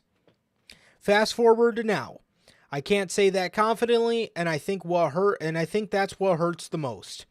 And if I'm being, you know what else hurts? The fact that we've been here since day one. Literally the beginning. We saw this company when it first started. We was here, and we have nothing to show for it. It just feels like we're a big disappointment.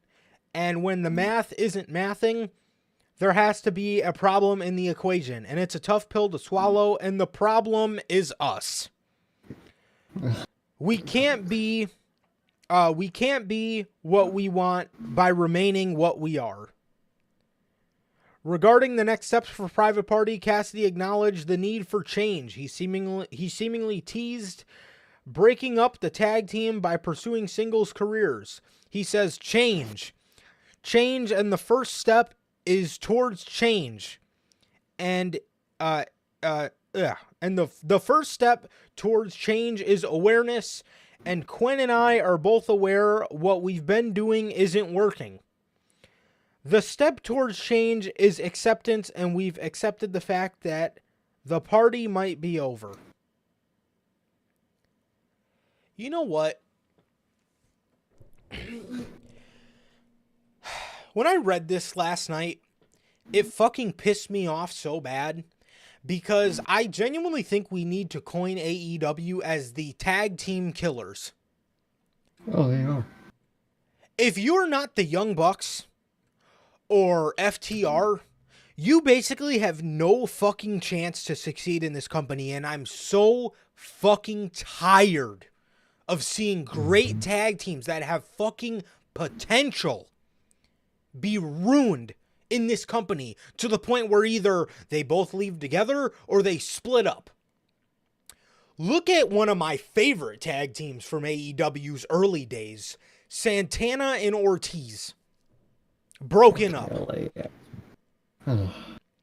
We used to always say Butcher and Blade, under the right production and the right booking, could genuinely be a cool act. Yeah. And now, Private Party, who just came back 4 months ago. The party might be over, and the problem is us. The problem is us. Isaiah, I don't know what the fuck you're smoking, but I'm telling you right now, the problem has never been, and is not, The both of you. Because I guarantee you, if you guys were in WWE in that NXT system, Private Party would be one of the coolest fucking acts on the show that people wouldn't wait to want to see on the main roster. They'd be the cooler version of the Street Profits. They really would. I think at potential, maybe, not ring-wise. No, they got Montez, but in terms of, like, general character and just vibe, they'd have been cooler than Street Profits. My opinion. The Street Profits genuinely have been such a disappointing act in terms of their development and their evolution. They can't evolve. They went right back to using their old babyface theme song. They're coming out all jovial. The act is dead. The tag team sucks.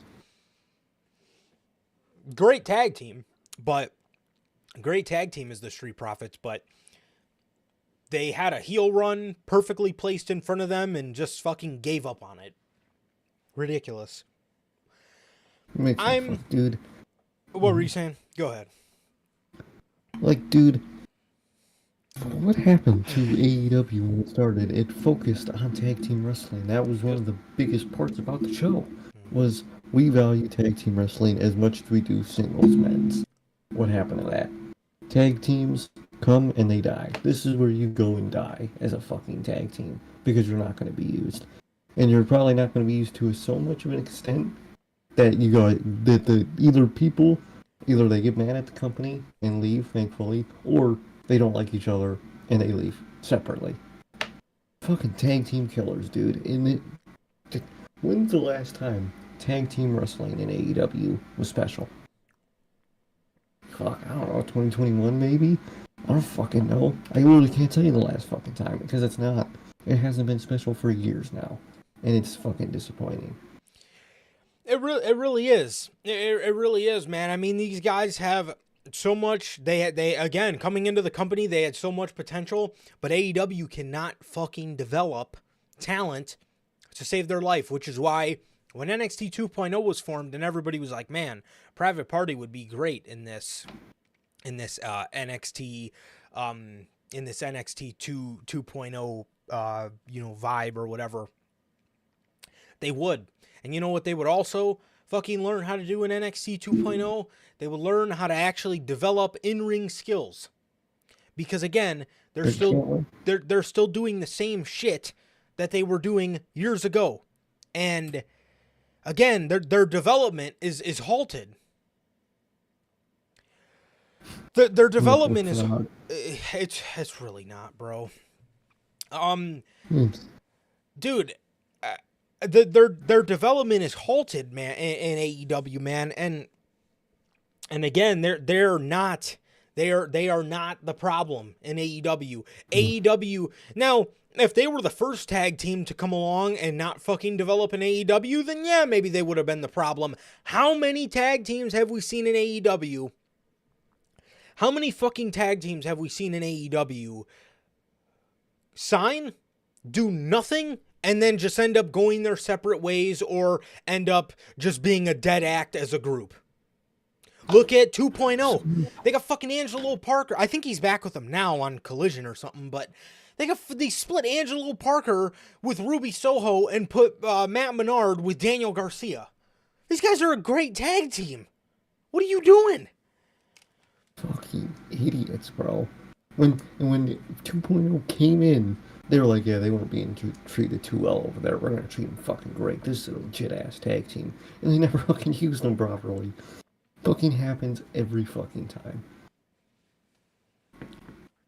And my man Daniel, nobody's saying, Sir K even said, and I'm saying it too, nobody said they were better than the Street Profits in the ring. Nobody said. He literally said specifically, not from an in-ring standpoint, but from a vibe standpoint and a character standpoint. And you can't tell me the Street Profits are good characters, brother. I'm sorry. They suck. They are. Suck, dude. They are about as stale as fucking stale can be. So Literally, in the dude, ring, Street Profits are every fantastic. Yeah.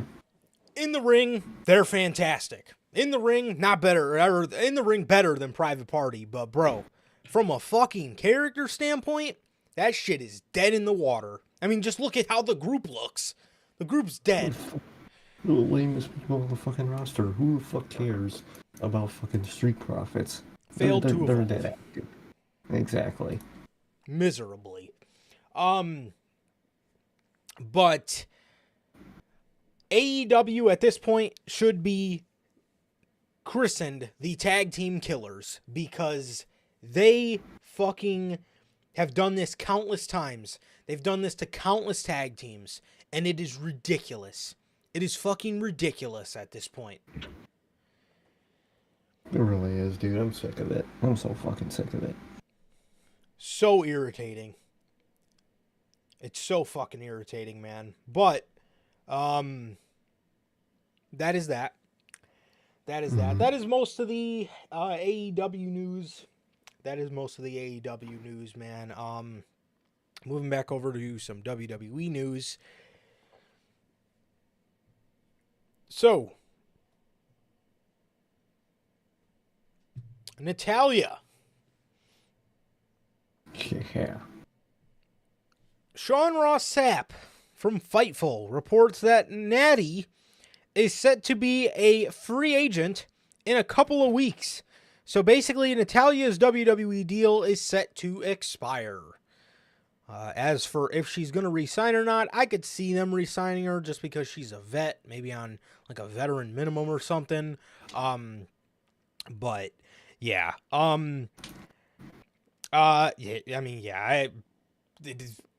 It's to Natalya. If she stays, she stays. If she goes, she goes. So I wish her the best and hope she does what's best for her. Exactly, man. I hope she just goes and enjoys whatever she does. I could see her liking AEW because she doesn't have to cut a promo. She could just go do matches. Because, man, a Natalya promo. Oh, man, that ain't something I like to watch. Fucking hell. So, I could see it, but at the end of the day, I'm not gonna, watch wherever she is in the least disrespectful way. I wish the best for her. You're not gonna watch wherever Natalya goes, bro? No, I'm not. I don't know what you got going on. Well, I do, but anyways. Sense. Oh, bro. Free, Bell says it, bro. Free fucking Wardlow, dude. Good lord. Don't tell me, man. God damn. Good lord. This man, Wardlow, bro. Did you guys see, I don't know if you guys seen what he posted on, his Instagram, on his Twitter, a picture of his, old self from when he was getting pushed, and he just puts, I miss this guy. Me the fuck too. I miss that guy too. I really do. All you gotta do is grow that hair back, and we'll see you in Snap. Asuka confirms on her YouTube page, or on her YouTube channel, that she suffered a knee injury, and she's taking a break from the ring to heal from her injury. So yeah, it looks like surgery's not required. Asuka's just dealing with some aches and pains from what seems to be a knee injury, man. So yeah, that is the news on Asuka, and I wish her a very speedy recovery. Obviously, we all known she's been out since I think Backlash, so I'm sure she was probably working through some sort of injury. Of course, go figure. Is working through some sort of injury, and yeah, and it looks like it wasn't too bad, thankfully. So it looks like she's just taking some time off to heal from it naturally. So that's good. It's good to see, man. So it should be having more people taking time off to heal. Good for her, man, and I wish her a speedy and good recovery. For sure. Sure, man.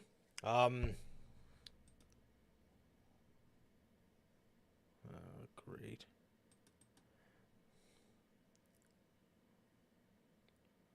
Are you with us, sir? Oh, I thought you were frozen. Oh, okay. I'm with us.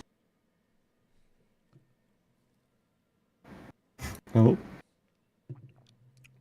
Was that with you? Oh, fuck me. My OBS is cutting out so hard. Oh, Am I back? Nope. Hello. Hello.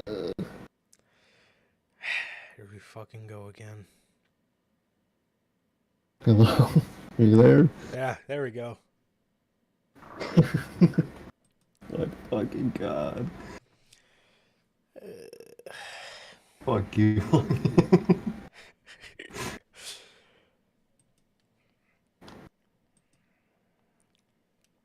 I fucking hate this man.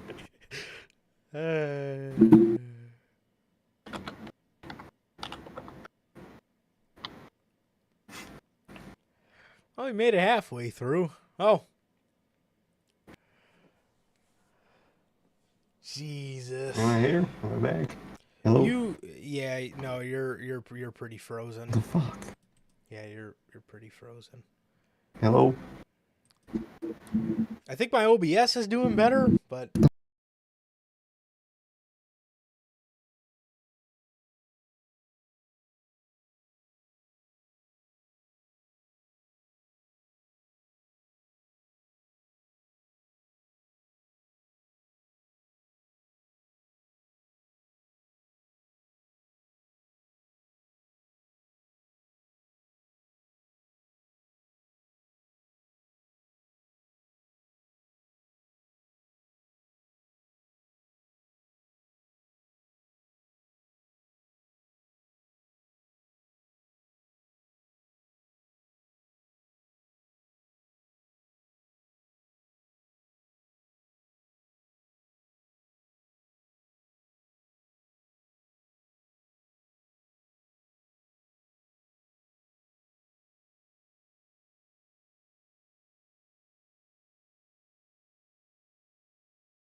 God.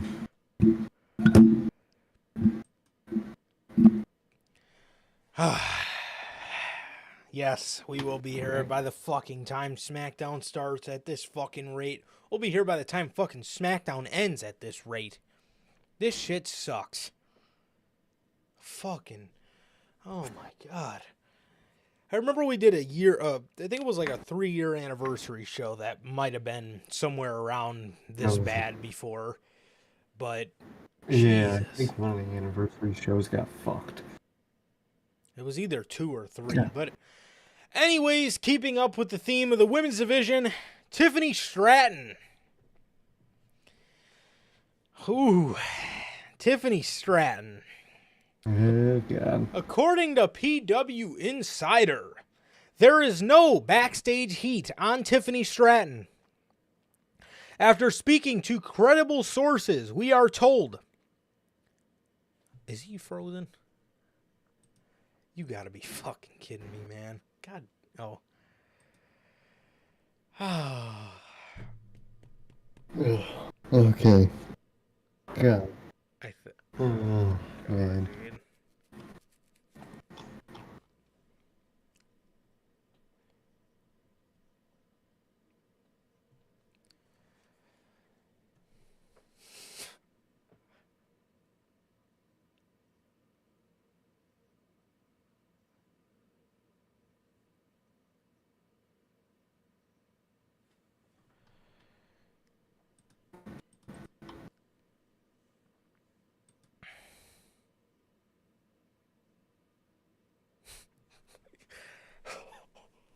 Oh. Is it fucked or is it back? I think it's back. I think it's back. But I don't fucking know anymore. Oh no, we're gone.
Oh, God. God damn, guys. Oh, man.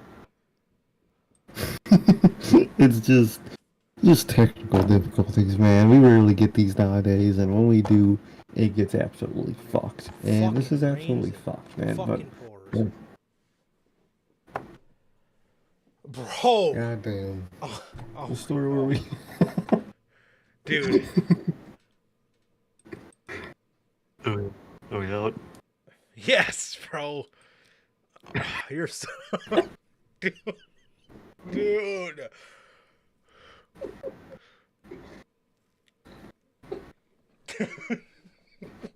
God damn. Oh man. Fuck. I always gotta laugh, bro. Just fucking let me be angry. I think you're back. Fucking. Oh dude. Yeah. Hopefully, if I can, I'm gonna repeat myself. Normally, it's been good, with the quality of, Wi-Fi. Yeah, I don't know how to word it, but shit's been good. But we occasionally have bad days. Bro, Really fucking bad day. Legendary bad day. I will think about this for the whole weekend, man. This man won't hear the end of it. For many of us. But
Okay.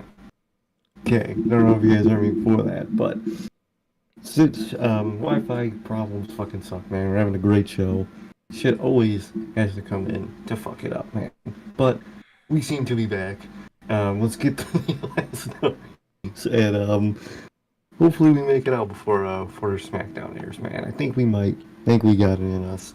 But let's get it, man. Let's get it. According to PW fucking Insider, there is no backstage heat on Tiffany Stratton. After speaking to several credible sources, we are told she's absolutely not in trouble for anything internally within WWE, that Stratton's been nothing but praised by management and other talents since moving to the main roster. A few months back, despite the rumors, we are told that Stratton's status with the company is unchanged and she remains on good footing, and she has been someone with a very high upside by management. So, as most of you have seen, people have been trying to call Tiffany Stratton out for being a racist because of something she posted on her Instagram story of a video of her. It was a meme video of her slapping Jade Cargill across the face. And people were sending this to Triple H with the expectations and hopes of Tiffany Stratton being fired by the company. Ladies and gentlemen, I fucking hate cancel culture very much. I very, very much so hate cancel culture. And for the love of God, bro. For the love of fucking God. Yeah. Good old fucking cancel culture, bro. Nothing's gonna fucking happen to Tiffany Stratton, nor should anything happen to fucking Tiffany Stratton, as, again, everybody is just people that do this whole cancel culture thing look for literally every second to try to have somebody lose their job, get somebody fired, as if they are model human beings themselves. So who gives a fuck? We're gonna move on. Tiffany's gonna move on to do great things, and good old cancel culture, bro. Never fucking fails, man. Sucks that had to happen, man. Just reposted a post a fan probably sent to her. Show support for that fan. That backfired like a motherfucker. No heat, which is good and obvious. And that type of shit never fails, man. Twitter always gotta have someone to be mad at, man. And I guess Tiffany Stratton hit that boot, man, and now there will always be people that, is gonna think like that about her for the rest of her career because of one thing. So sucks for her that's always going to be a thing that's going to follow her, because Twitter, they don't forget, man. They don't fucking forget, even when it's not real. So it sucks for her. That's really annoying. But everything is good in the end, gladly.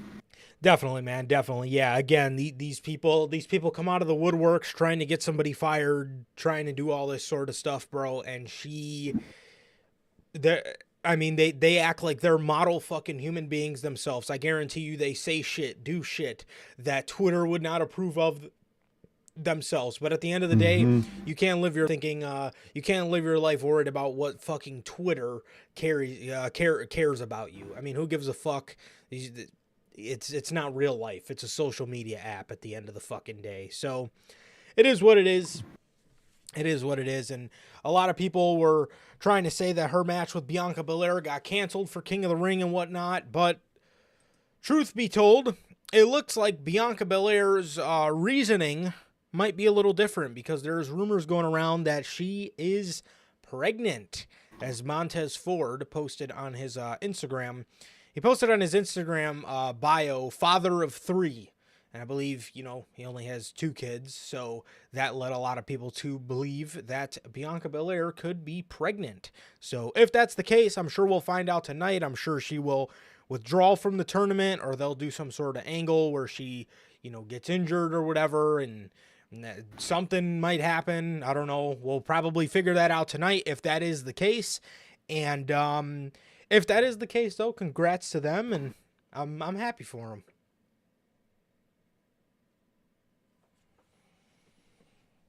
Definitely, man. Congratulations to them if that is the case. And good for them, man. Could be interesting to see how they change things up if that is true and how they'll go about, the replacements and whatnot. But it's interesting, man. It's very interesting. Definitely, man. Jumping over to some more WWE news here.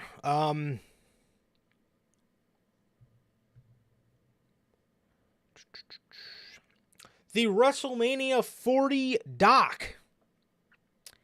The WrestleMania 40 documentary, man. According to PW Insider, WrestleMania 40 Behind the Curtain documentary is believed by some to be waiting for The Rock's final approval before officially being released.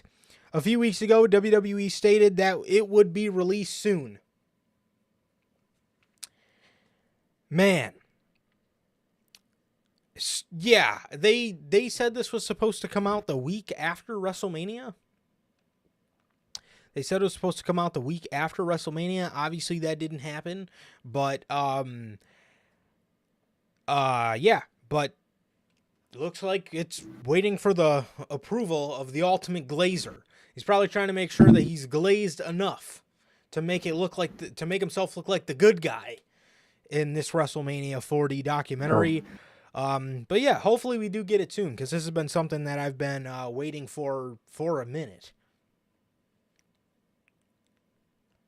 Definitely, man. Definitely. It's literally just making sure, that he's glazed enough. And then, dude, that neck, the Mania 40 or 41, documentary, that's gonna be the Ultimate Glazer doc.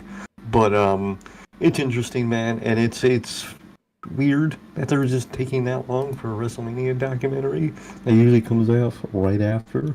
Yeah. But it is what it is, man, and I can't wait to watch it. Definitely, man. Well, speaking of the Ultimate Glazer, his cousin, man, the Tribal Chief, Roman Reigns. Well, I don't know if you guys are into sneakers any. I don't know if you guys are big sneakerheads at all, but Roman Reigns' sneaker collection is announced for a 2025 release. As seen on sneakerfiles.com, Roman Reigns' own custom black and red Jordan Air Bloodline 12s collection will be released to the public in 2025. The Air Jordan 12 Bloodlines will be released in January of 2025, available at select Jordan brand retailers in-store, online, and Nike.com. The retail price is $200. So that's actually not bad. That's actually not bad for a pair of Jordans. Usually they're around. It depends what time.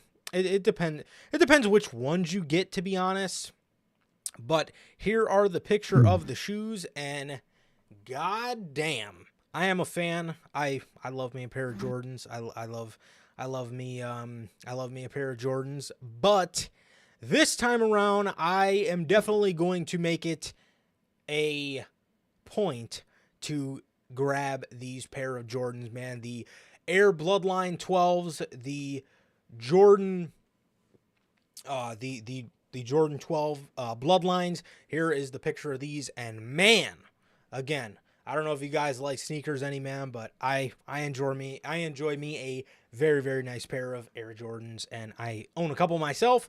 And goddamn, I'm gonna be excited to get those, because those are very nice, and I'm honestly just stoked for the collection in general. I'm stoked to see what kind of shorts, t-shirts, and stuff they come up with, joggers they come up with for a Jordan and Roman Reigns collab. So yeah, definitely gonna have to be grabbing me some Air Bloodlines. And yeah, I'm pumped for him, bro, and I'm excited to see what comes in the future for this. Definitely, man. Definitely, they look fucking phenomenal. genuinely might have to cop when those come out next year, man. I'm excited. They look fucking great. And it's dope as hell, man. I really like them. I think they're fucking amazing. Definitely, man. So, Cody Rhodes and Logan Paul, the match for the WWE Championship at King of the Ring, at King and Queen of the Ring, rather. So, the match between Cody Rhodes versus Logan Paul at King and Queen of the Ring in Saudi Arabia is going to be for the WWE Undisputed Championship. Now, we understand that about a week ago, Cody Rhodes posted, a week ago, Cody Rhodes posted on X saying, "For the gold," and everybody seemed to think that it was going to be a winner-take-all match, but it looks as if it will just be for the Undisputed WWE Championship. Please stop calling it the Undisputed WWE Championship. Please, just call it the fucking WWE Championship, please. But this is a good thing. This is a good thing, man. We won't have to deal with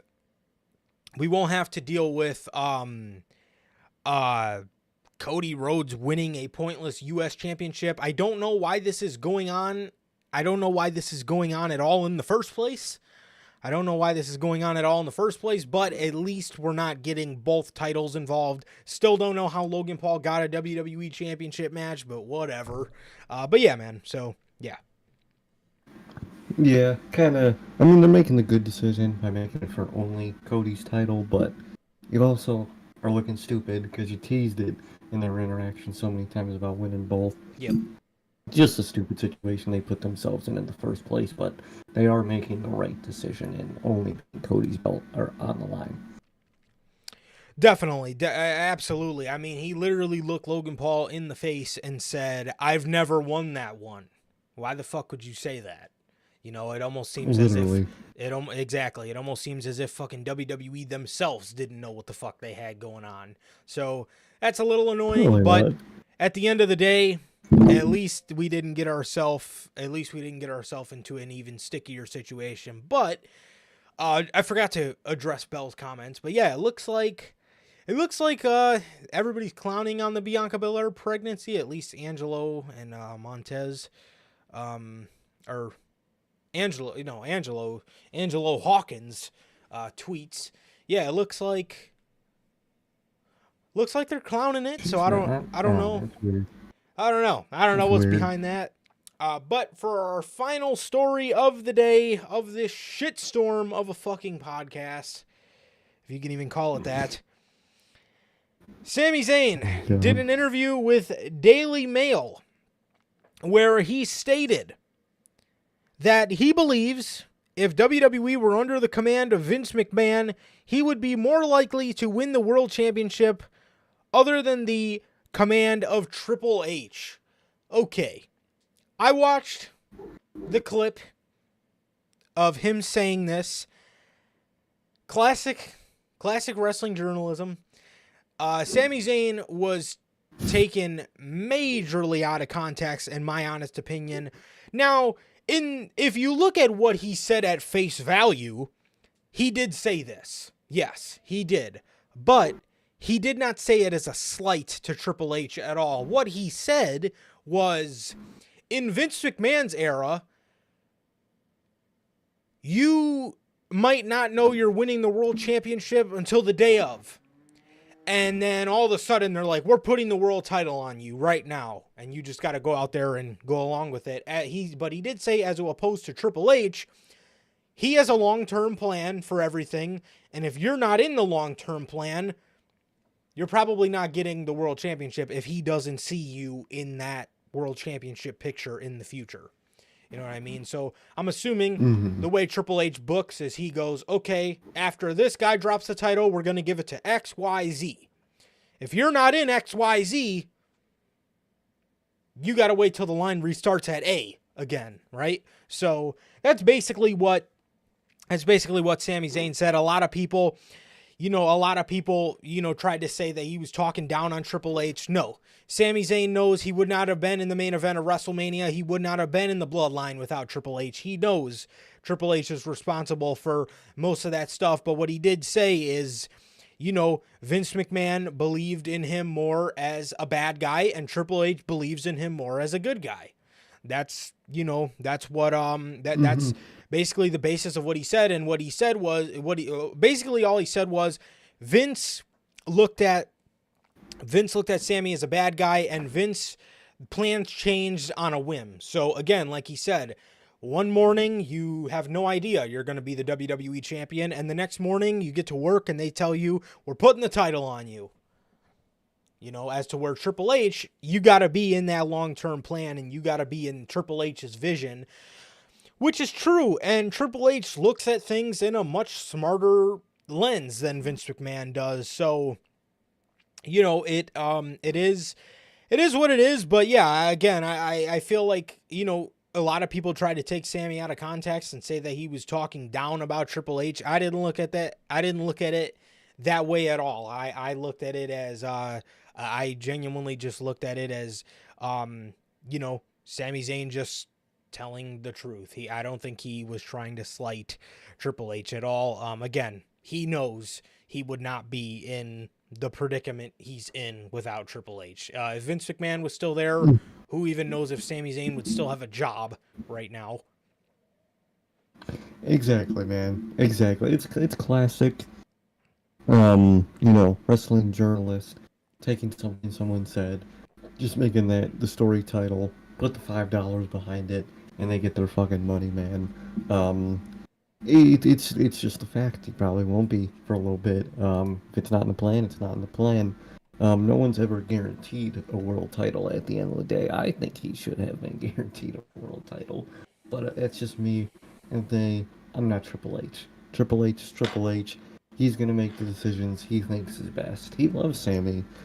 We'll see down the line, man. But it's just not in the cards right now, and that's basically what he said. It's just not what's happening now, and that's okay, man.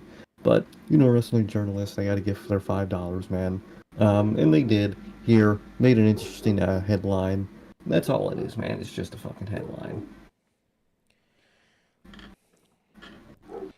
Yeah, man. So that is all the news we have for you today, man. That is all the news we have for you today. Ladies and gents, yeah.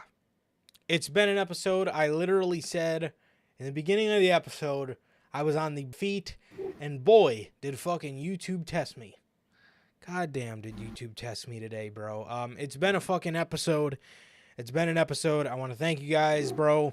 You guys fucking stuck there for like 20 minutes while you were staring at a fucking black screen, waited for us to come back. I truly cannot thank you guys enough for rocking with us. Seriously, I seriously apologize. You guys know this is not the kind of quality of content I like to put out, and it is incredibly fucking frustrating. It's incredibly frustrating. It's been a frustrating day. It's been a frustrating week, but yeah, thank you guys. Thank you guys very much, man, and yeah, it has been always a pleasure for my Johnny Mayhem. And start the day. And that is going to do it for this edition of the Notorious podcast. Thank you guys so very much. Thank you guys for what was, I'm sure, a rough fucking listen. I deeply apologize. Thank you guys so very much. Please like, comment, and subscribe.